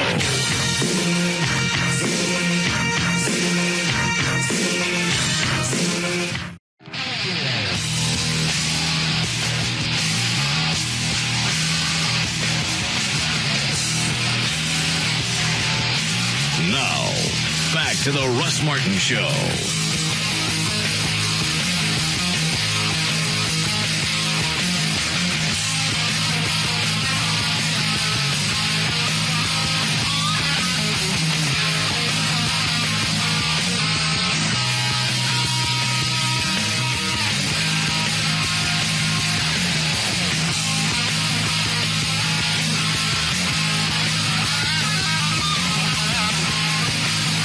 Hi, Neil. Hi there, Russ. What do you got?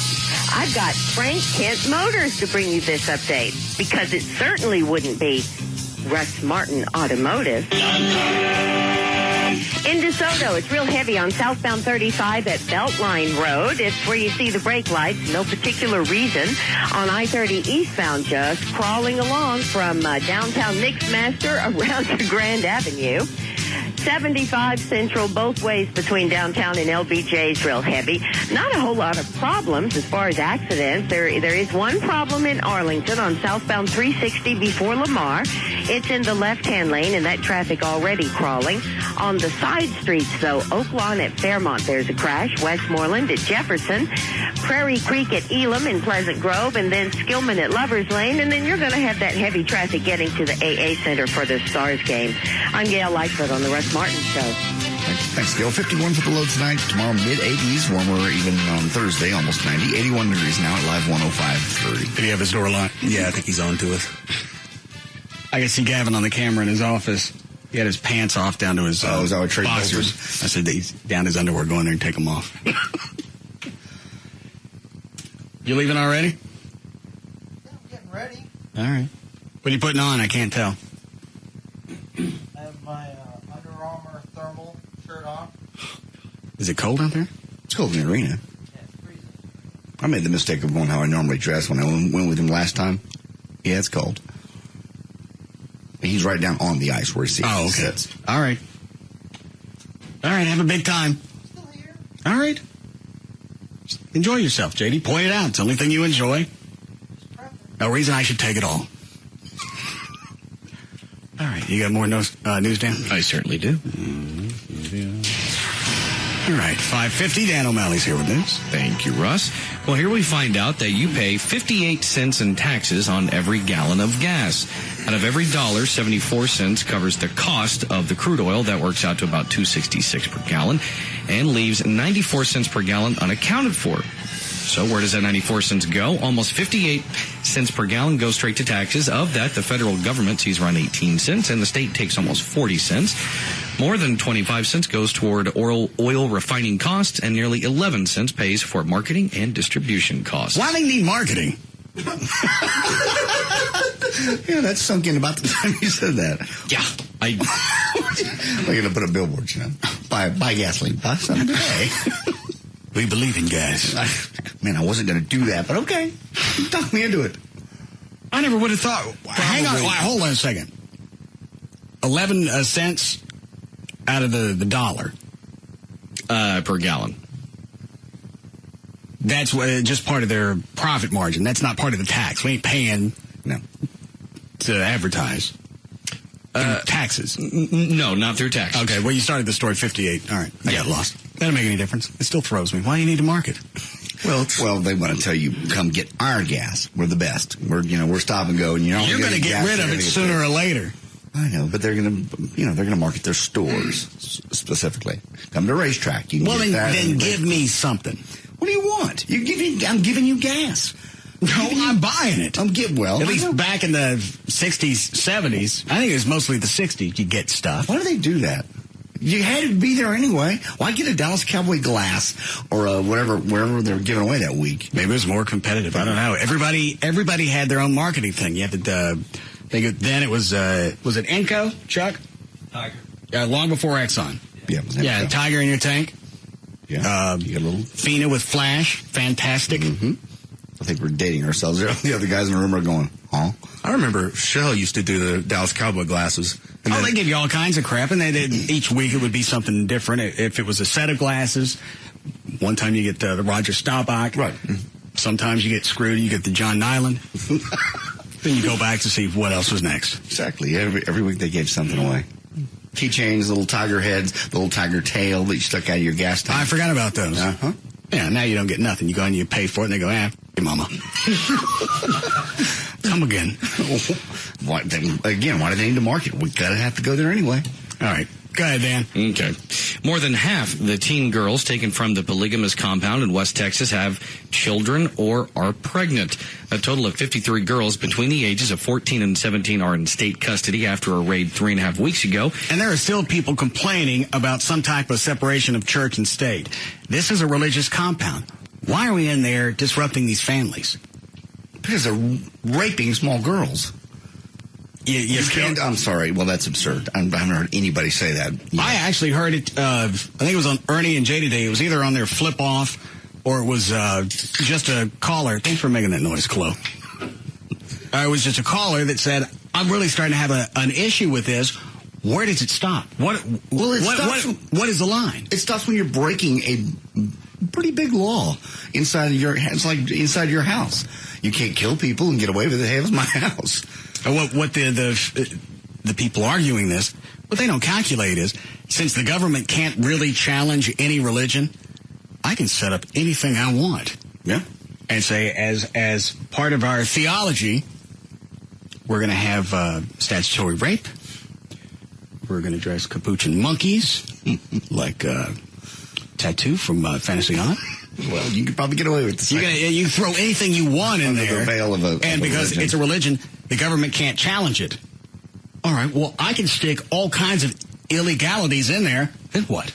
The line is where the law is. Where you break the law. Absolutely. And just because that these things are going on inside a religious compound doesn't mean that you're protected. Just because the Catholics are getting away with it doesn't mean everybody can set up camp. And it's still quite illegal. But sometimes you just got to squeeze the weed. No, you don't. Never do. Man, no. Sometimes you feel the nuts. Sometimes you don't.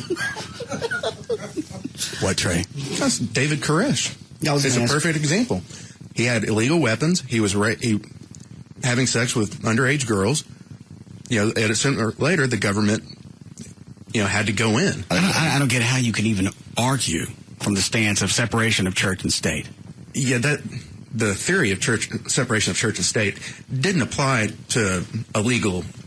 No, but they like to think that it does. Well, if they're starting here, what if this just snowballs into something else, and then I start losing rights as being a Pentecostal Baptist, Southern Baptist, whatever? When you cross the line of a law, then it doesn't matter what you happen to be preaching. They don't seem to acknowledge that. And the biggest thing is I can concoct any type of religion I want. The government can't challenge it. They can't challenge your religion, no. Right. Until you break the law. But they don't want to argue that aspect. We have a bad taste in our mouth, too, from the government coming in because of the way Waco was handled. We have it's what everybody said, why it took so long for the government to come into these guys was because they want to be so careful. And we still don't even know if they had a valid reason. We do know that they had a valid reason for going in. We don't know if the person calling in with the tip was valid. No. They still had yet to find her, quote unquote. It doesn't make any difference. If you go in, you don't find anything, okay, we blew it. We're wrong. You have a nice day.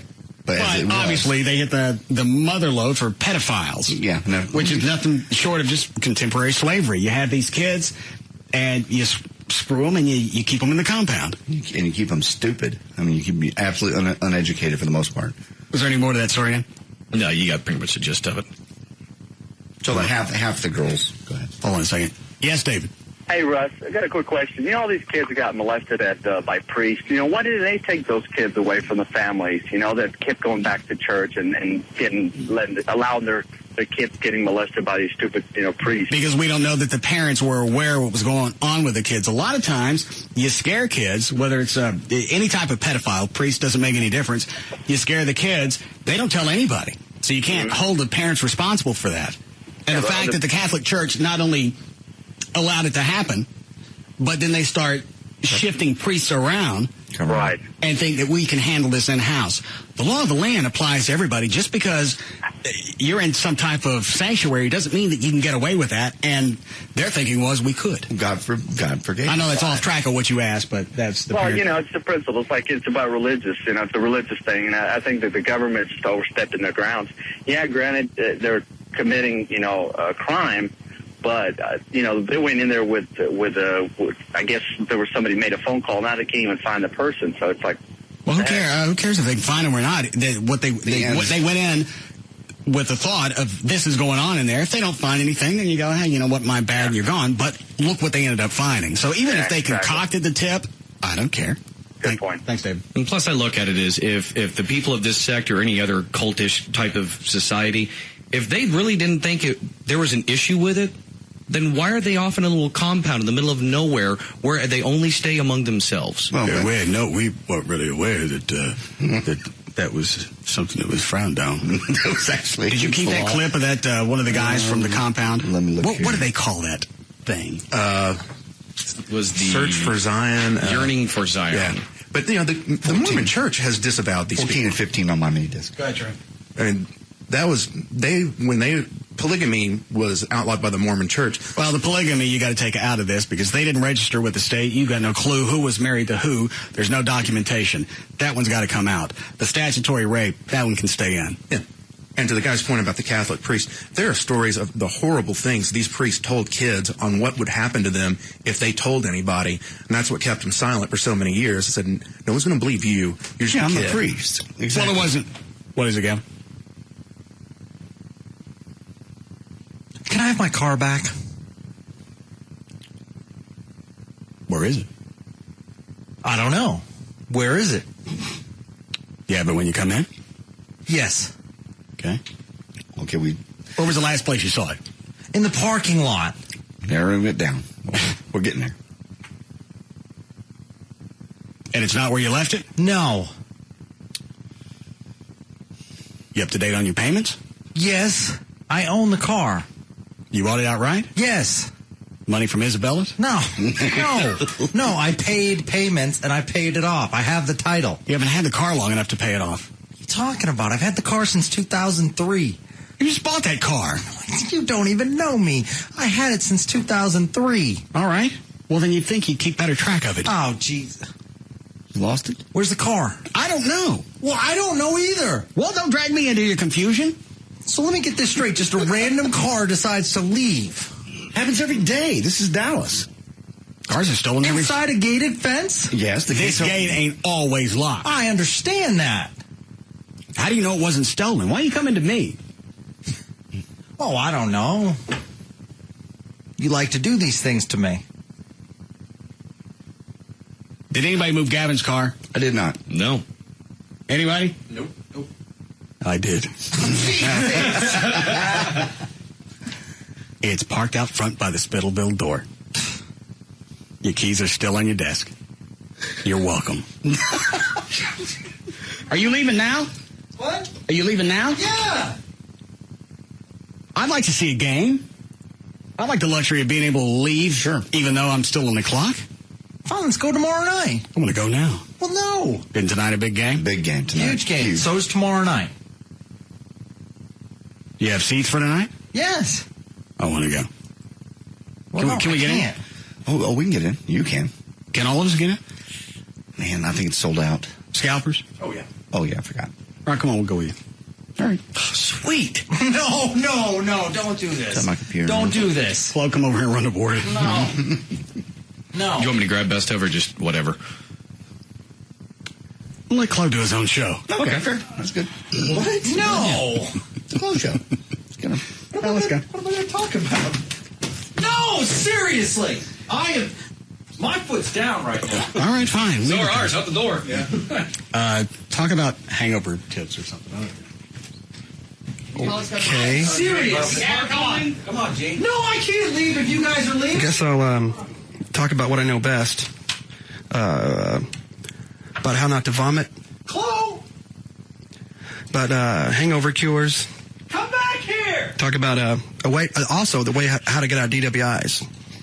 Tell you what I'll do is one of the things you don't want to do about DWIs is when they pull you over. It's not the punchline I was looking for.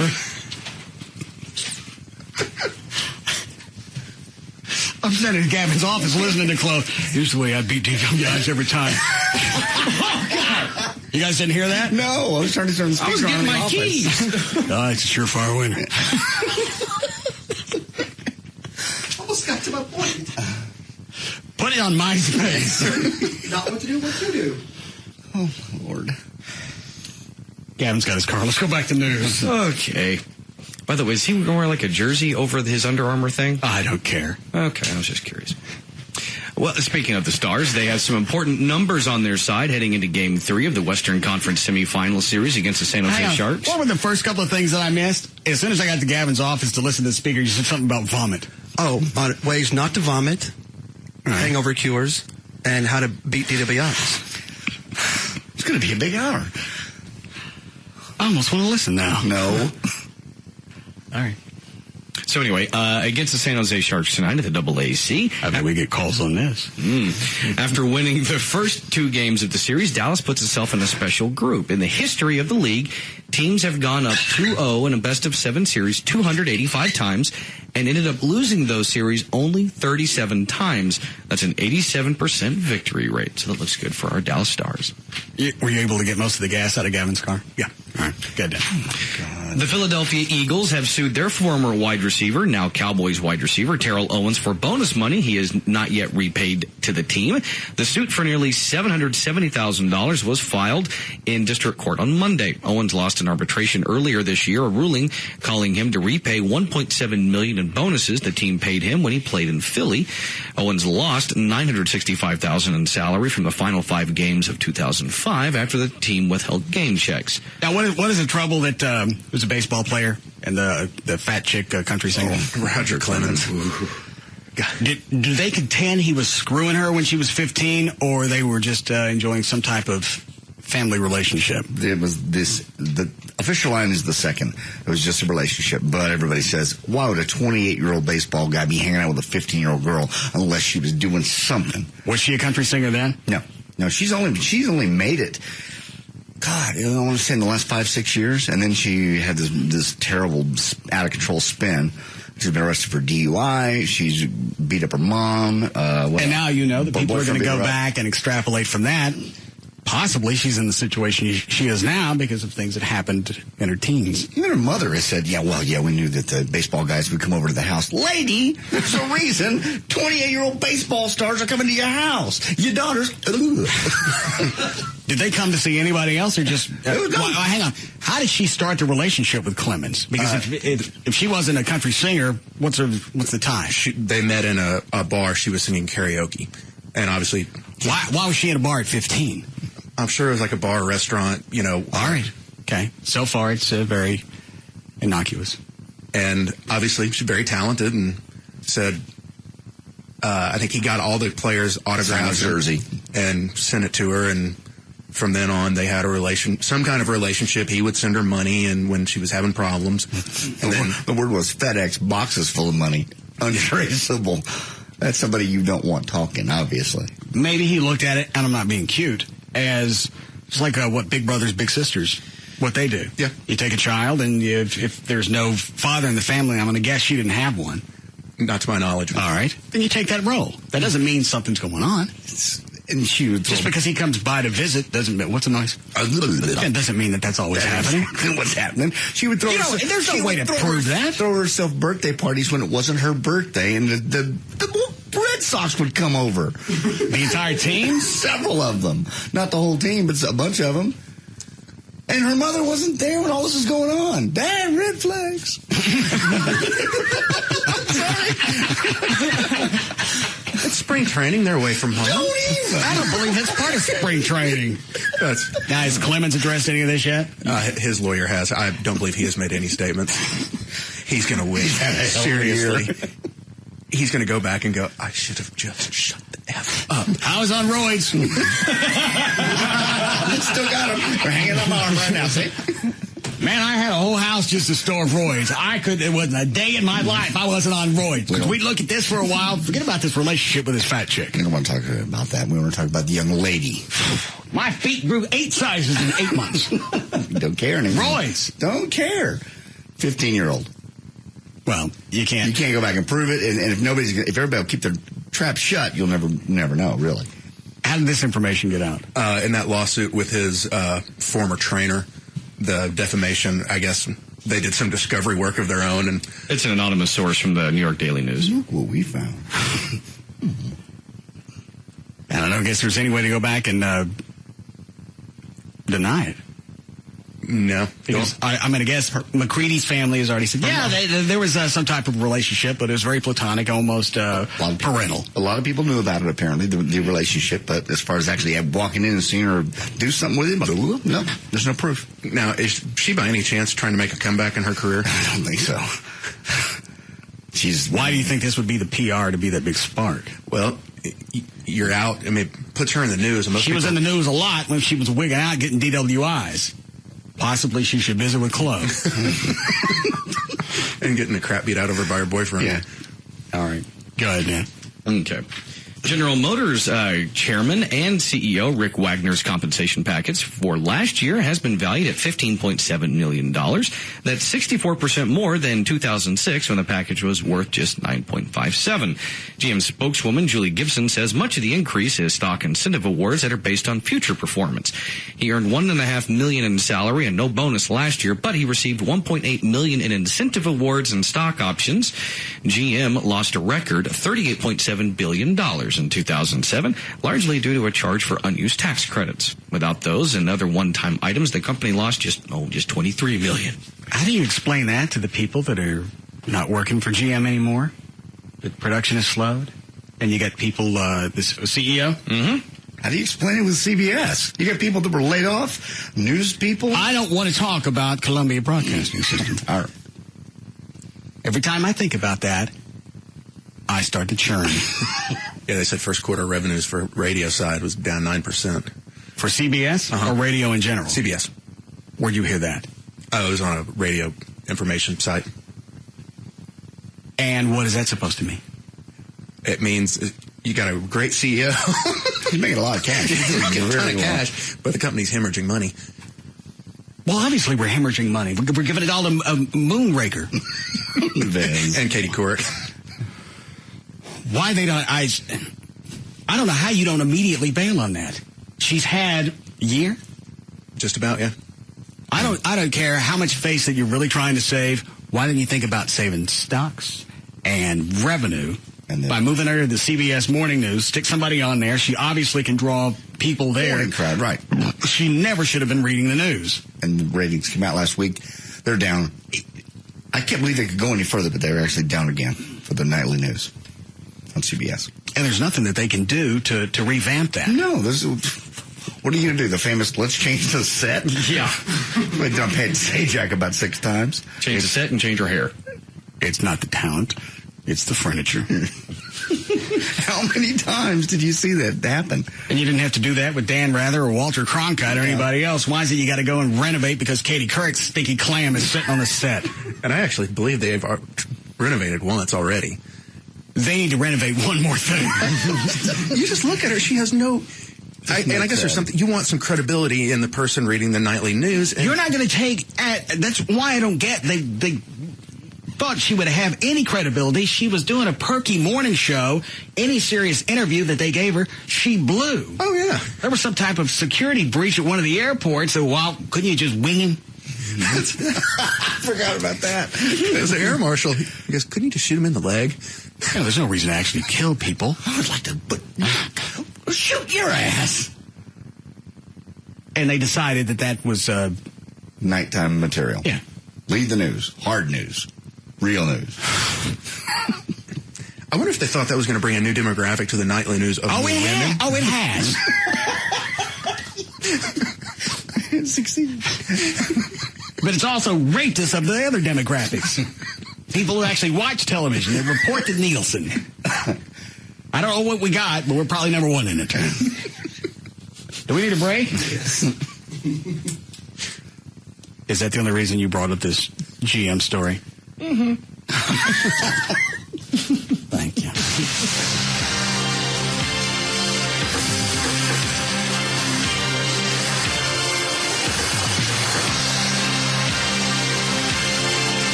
We'll be back to the Russ Martin Show.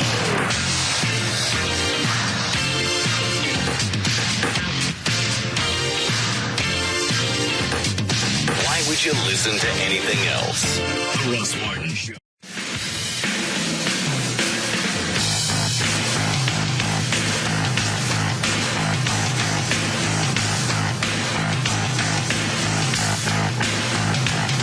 Now, back to the Russ Martin Show.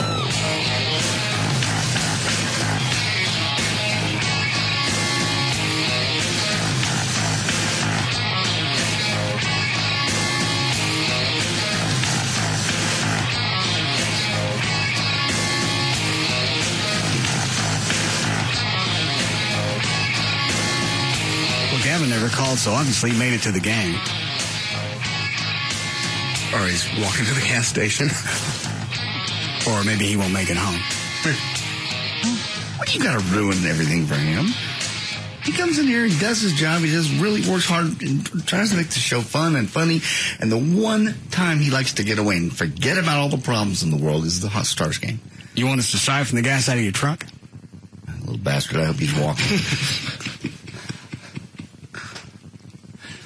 Yeah, if gas goes to $10 a gallon, yes, siphon it and put it in the back and light it.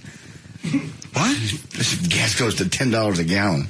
I don't get it. Well, that truck's going to have to find a nice place to park in the bottom of some lake. But what do you get now? Nothing. I get about, I put that big scoop on the hood and it gave me about 2 miles a gallon more. I'm getting about 13. It's funny, I put an air breather on my truck. It dropped about a mile a gallon. It dropped? Yeah. Oh, I can't imagine why. I don't know. Anyway, I'm getting about 13. What do you get? 10.3. Sit there. It took a half take. I had to drive to the shop today to drop checks off for Daryl so he could pay the lift guys and TXU whomever. Oh, I'm driving up to the shop. Their guy's coming out. There were listeners that just stopped by. Daryl's signing autographs. Well, of course he is. Of course he is. You talked about him on the air. He's a star now.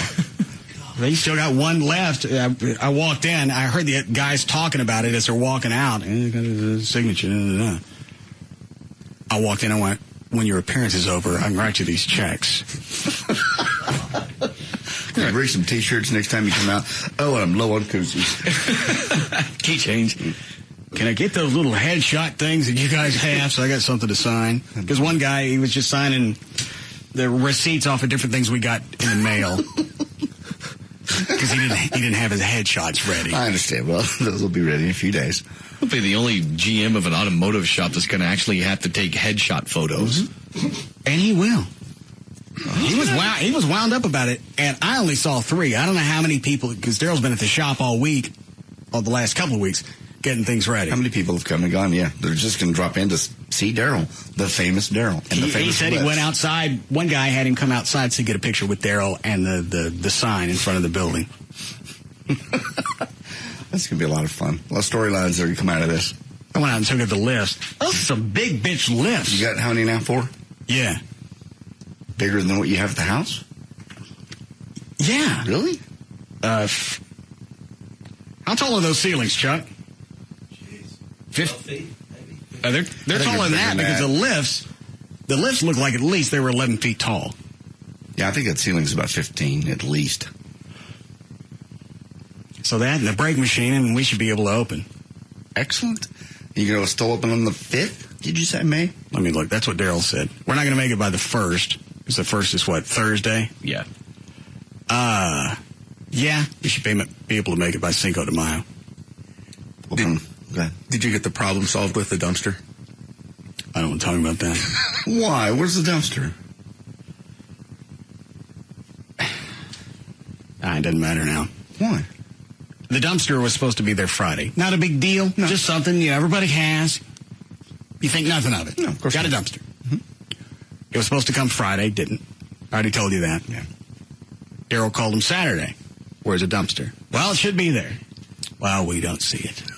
We looked around. Finally came yesterday. They put it on somebody else's property. So I called them and I said, come get it. They said, okay. Okay. They don't pitch a fit. They don't say anything. And I really thought, this is a little too smooth. Yeah. I get to the shop today. Daryl said only one company services Plano. They got a contract with the city.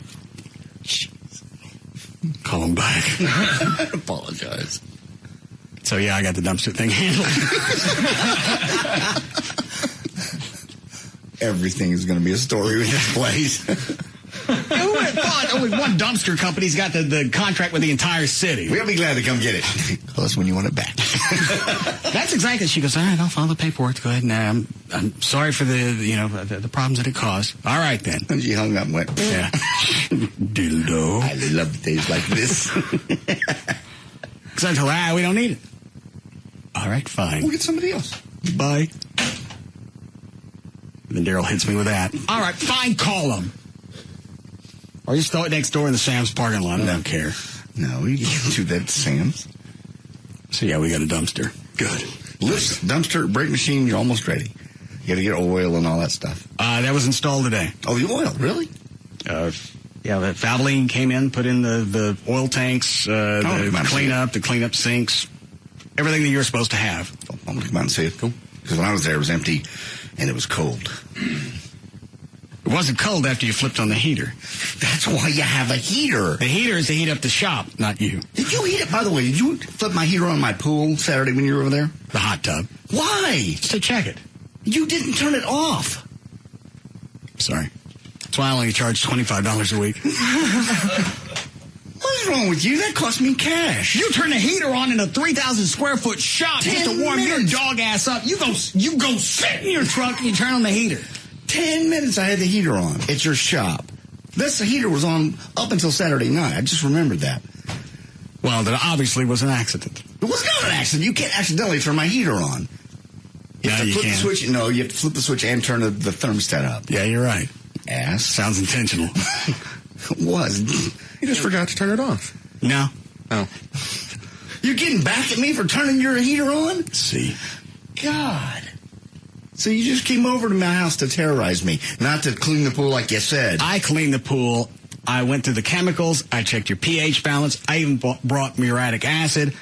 I looked at all of it. Why you got some kind of gold funk growing on your walls, I don't know. It's a pool, not a commode. Stop crapping on it. I didn't do anything in it at all. It was clean when I left Saturday. It's a mold of some kind. Did you want me to come back this Saturday? No, I can't afford you. Why? Because I got to buy a new basket. You stole one of my baskets. You ran up my heater bill, and I got something growing in there that wasn't growing before you were there. And the spa was okay. That explains when you turn the heater on the spa, it drained a little bit. Okay, that's why it was down. We have a 30-day cancellation notice. Show me my paperwork. You said I'll swing by and clean your pool. That doesn't mean I'm going to charge you. I'll still swing by and clean it. I don't want you to swing by anymore. I can't afford you. Fine, I'll clean it at night. Don't come to my house. Why? Because I don't want you over there. You steal things. It's not very Christian-like. It's quite rude. Yeah. I come by. He didn't have a pool service. Hadn't had one in a couple of weeks. I just finished with mine. I'll swing by. I'll do yours. I'll swing by means I'll come by and do it for free. The pool service is swing by. They never say I'm going to swing by. They go, would you like us to service your pool? We're going to charge you this much before they ever come out. I didn't gouge you. No, but $25 is a deal. It's a great deal if you did it right. Was clean when I left. He's got stuff growing in it now. I'm missing a basket and my heater was on. What would you do with a pool company that did that? Leave him a tip. I'll make sure to do that next time. Bring some nice cookies. Dan, do you have any more news? I do. Some surprising news came from the United States Border Patrol. The patrol has purchased 1,000 guns that fire non-lethal paintball or pepper pellets. That's going to work out dandy with the drug lords. Border Patrol agents may soon use paintballs to defend themselves against smugglers along the border due to an increase in violence. The smugglers aren't using paint bullets. Surveillance video from an incident last year in El Paso shows a Border Patrol agent retreating after people pelted him with rocks. Some could argue the same about being hit by a paintball without protective gear, where a projectile from a paintball gun leaves a small welt on the flesh.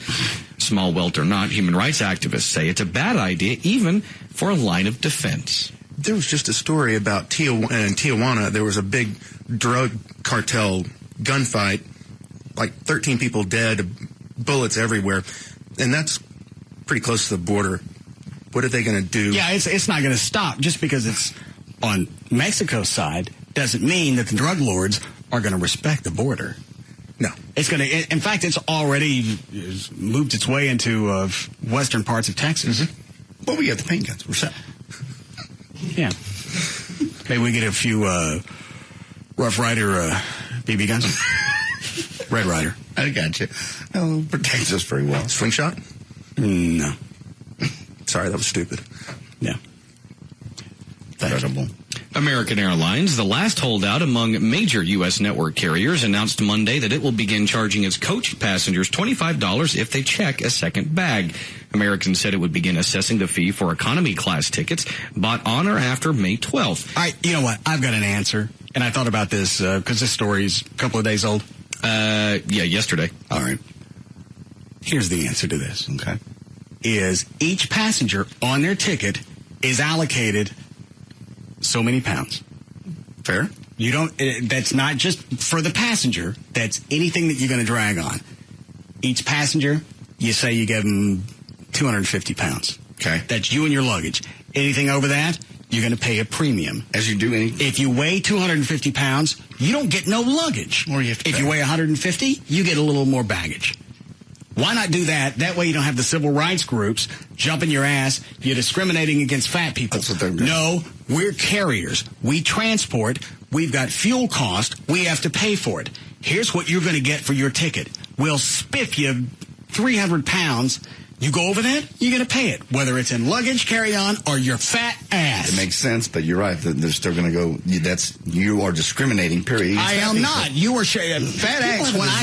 When I order something offline, I got to pay for the weight of what I'm having. Anybody else charges by the weight. You're right, but you're going to get people with their feelings hurt. You're going to get people. This guy's fuel costs don't know from somebody having their feelings hurt. I still have to pay that as a carrier.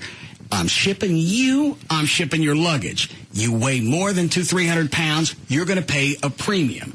And it's got nothing to do with just you. If you weigh too much, you don't get to take as much. It's unfortunately never happened. It's a good idea, but it'll never happen. Because people, you're right, people get out there and it's like, this guy's got a disease, overweight. I'm not talking about the people. I'm talking about you buy that ticket's going to allow you to ship 300 pounds.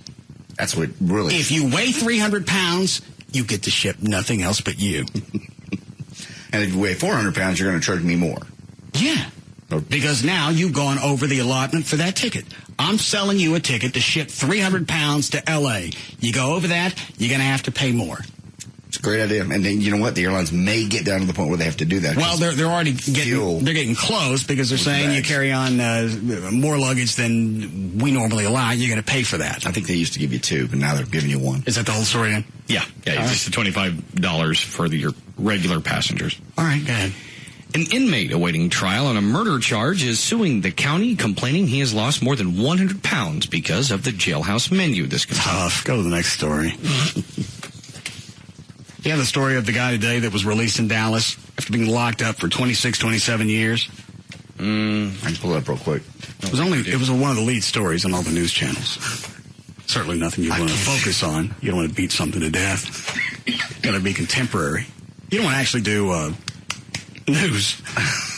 Well, normally we do stuff that you think's funny we can talk about. I didn't know that you'd like that. You don't think the fact that the guy was locked up for almost 30 years and he came out of they did the what? He's not the first one to ever be held up that long for and been proven innocent. James Lee Woodward. All right, so you don't think his story is of importance because he's not the first? It is, but there's just a lot of things to get to today. I don't know how old he is, but I'm going to guess half of his life is gone because he's been locked up since 1981. Just based on somebody's testimony. Basically, he said when Woodward was wrongfully convicted of rape and murder, there was no internet, cell phones did not exist, cassette tapes were all the rage, and Ronald Reagan was just starting his presidency 27 years ago. This is off Channel 8's website. Right. Woodward sat in jail for 27 years, knowing that he didn't rape and murder Beverly Jones in December of 1980. Here's a part of the story that I don't get, is the parole board, I don't know how many years ago, they told him, if you'll just tell us you did it, we'll let you out. And he wouldn't do it. He said, I'm not going that route. Why is it if he's in for murder and rape, if you just tell us you did it, we'll cut you loose. We'll let you out on parole. If you still maintain your innocence, we're going to keep you locked up.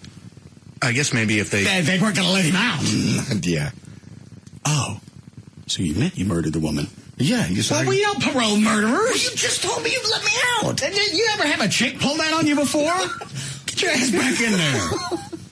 This place sucks. It's going to suck for another 20 years. I hate here. You can finish your right.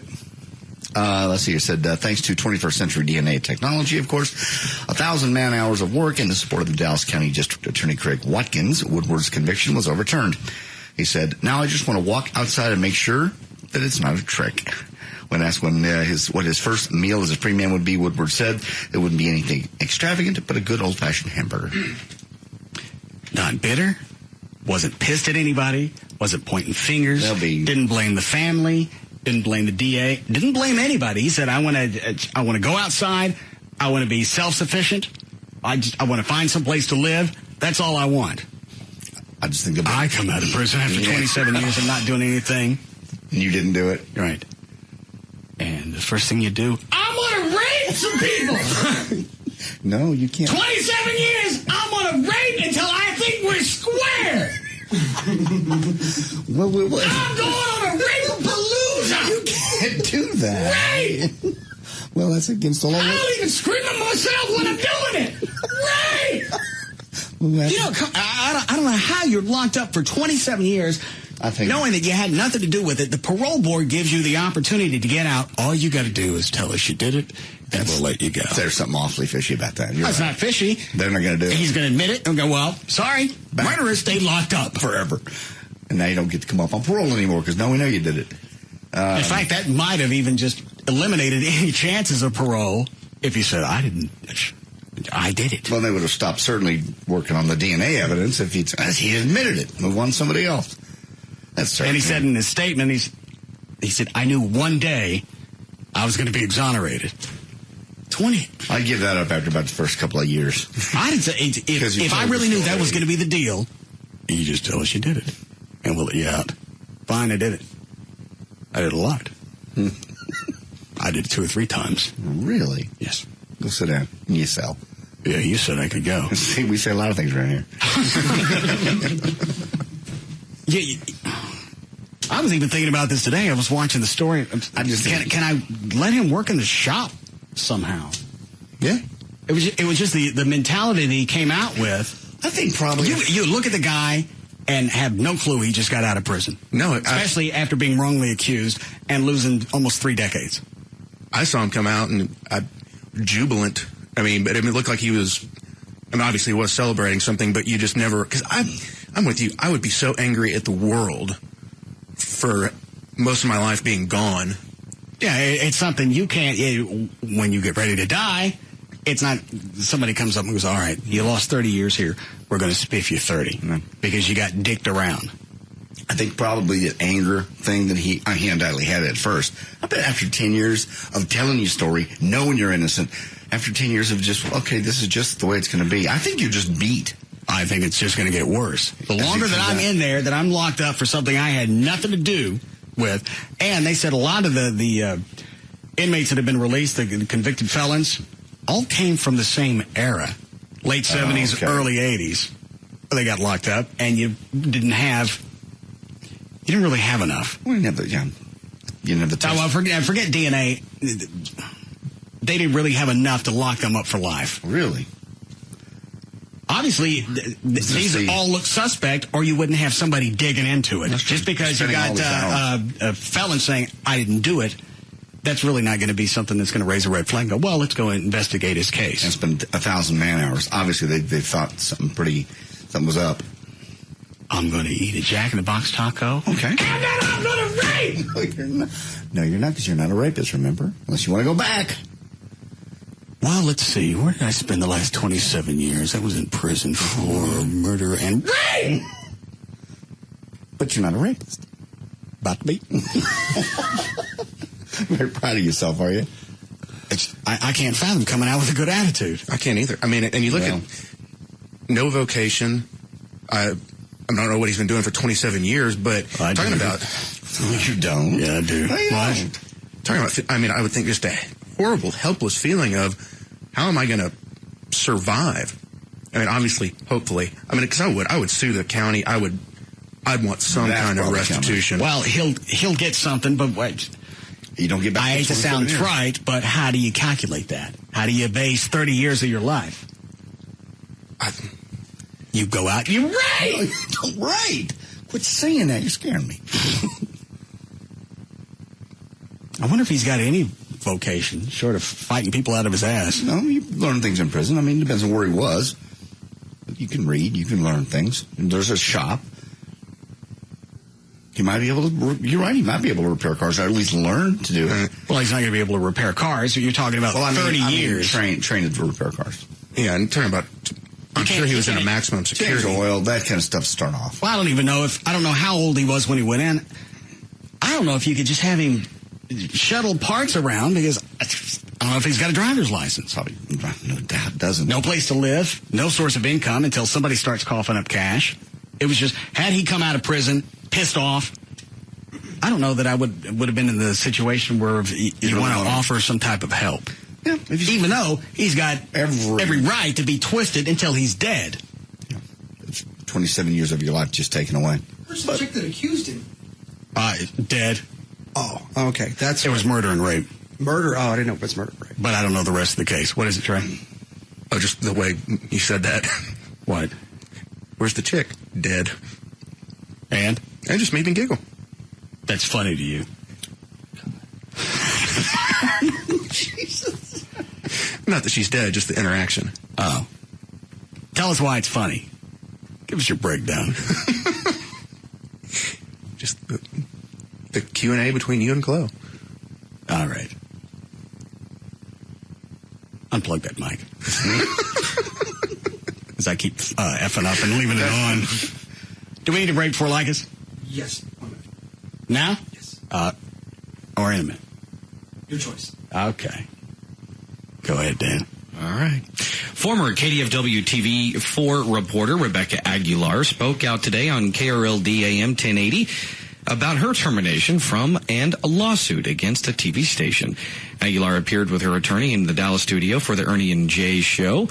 Aguilar was fired in March, ending a 5-month paid suspension. The actions follow the October 2007 interview with West Dallas business owner James Walton, who had shot and killed 2 burglary suspects within 3 weeks. All right, we got the background story. How does she justify? Because I'm sure that's why she was on Ernie and Jay. Exactly. They're always leaning to the left. They do, yes. For 2 of them. according to this story, it doesn't say anything exactly why she was I tell you what, do this. Read me the story and I'll glean it. Another former reporter from a competing TV station, Sarah Dodd, called into the show in support of Aguilar, saying others in KDFW TV's newsroom would have seen the report before it aired.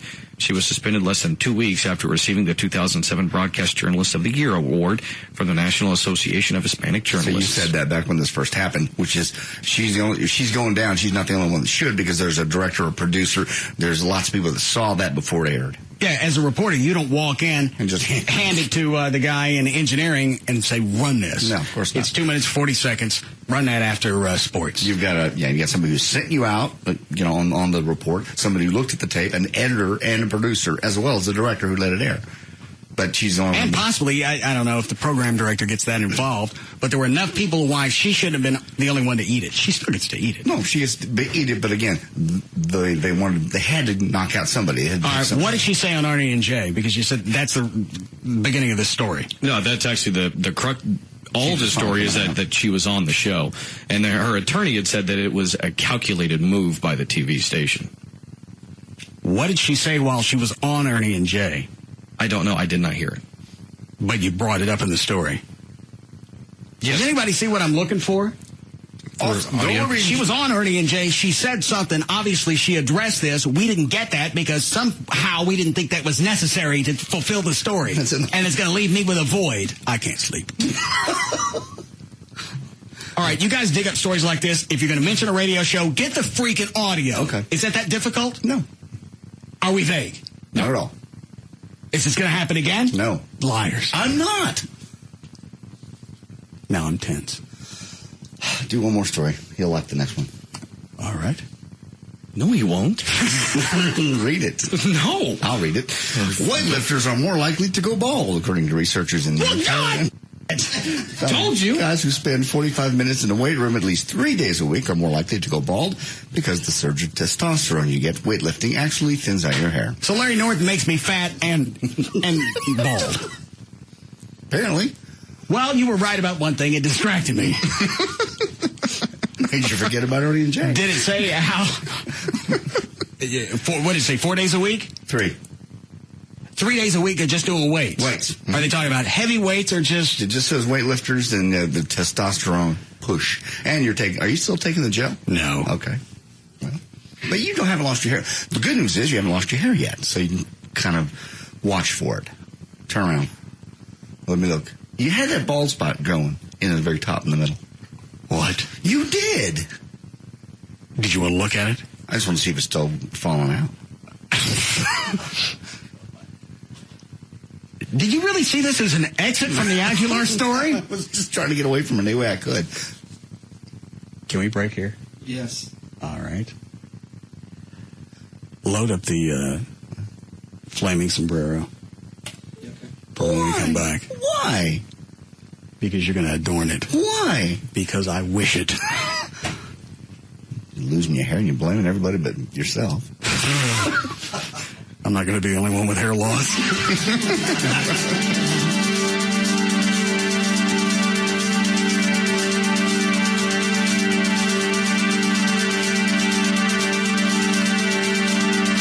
We'll be back to the Russ Martin Show.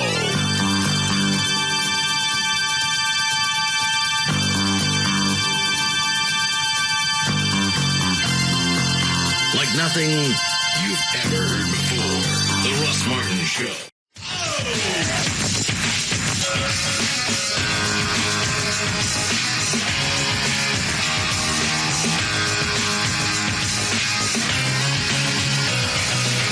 Now, back to the Russ Martin Show. You're unbelievable.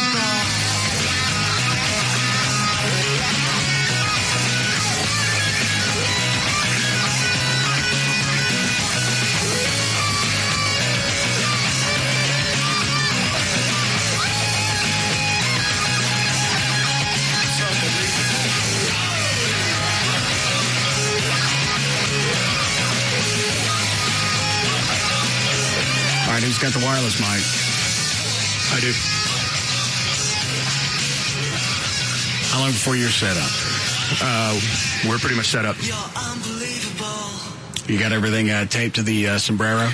Yeah, it's doesn't have a open inch on it. This is retarded. Sounds very dangerous. Yeah. Make sure JD has the fire coat. You want the fire coat? No. All right, no fire coat. Okay. I don't want this to happen. This is ridiculous. I can't continue to guide you guys through news. Oh, if you pull a story on KRLD and that's the focus, and you get audio from KRLD, you at least tell me what she said on there. I don't have time to babysit this show. She was just looking for work is all she was doing. We have a Toby Keith story here. We have a Kenny Chesney broke his foot story. We've got... I tell you what. What? I'll leave it up to Ryan. Huh? Mexican hat. You little... Congratulations, you will do the Mexican hat dance. You'll wear a nice sombrero mounted on a turntable, equipped with maravilloso spinning rockets. Buena suerte, gringo. It's time for a sombrero de fuego. Good luck. Screw you. Happy man. We're waiting. This is... You want the fire coat or not? No. Yes. I'll go get it. They have it out there? Do you guys have the fire coat out there? No, we do not. No, it's not out there. Where is it, Dan? I think it's in me and Chloe's office. Oh. Told him not to use that story.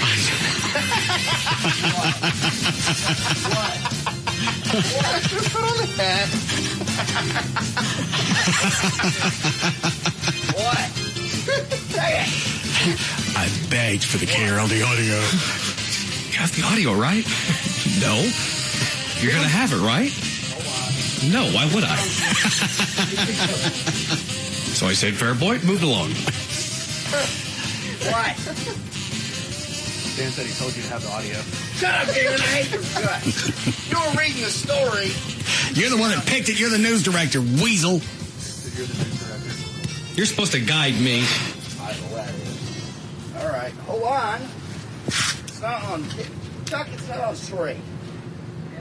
Have you guys checked the battery to make sure it's still spinning? Oh, yeah, it spins nicely. Can you hear it? Yeah, okay. God, that sounds slower with all the extra fireworks. Yeah, it's weighted down. God. The brim is almost going to collapse. Perfect. Yeah. It'll probably melt the helmet. Oh, well. The helmet underneath the sombrero? Yeah. I'm getting a So, headache. are you ready? You have the plugs ready, Dan? Yeah, I'm set. All right. Go ahead. Who's going to go which side? Chuck will be on the left, I'll be on the right. All right. Come in, Holmes. All right, go ahead. Tell me when to hit the button. He's very cooperative. Jesus Christ. When to hit. Okay, hit the button. Go. All right, here we go.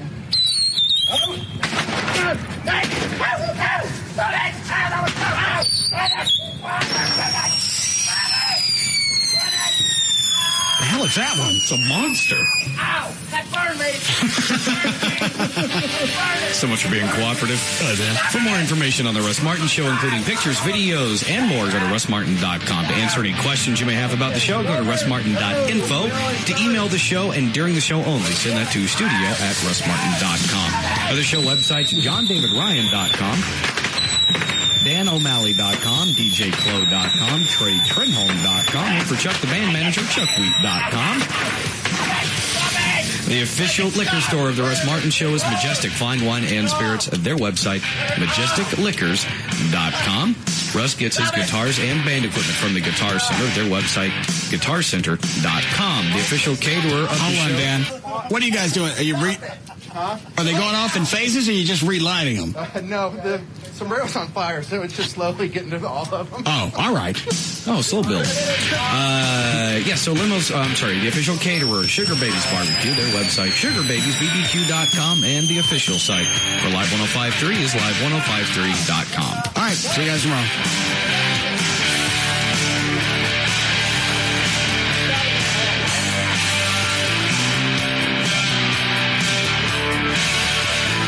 Is that it? Is the sombrero out? Oh.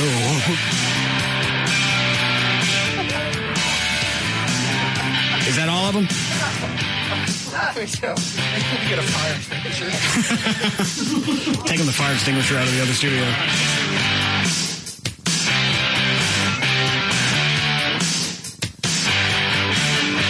You can now listen to The Russ Martin Show anytime you want on the web at russmartin.info.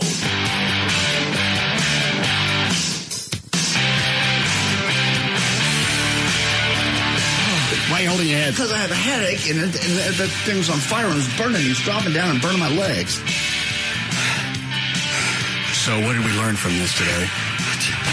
Go look for work with Christina Aguilera, whatever her name was. Oh, crap. Told you not to use that story. Shut your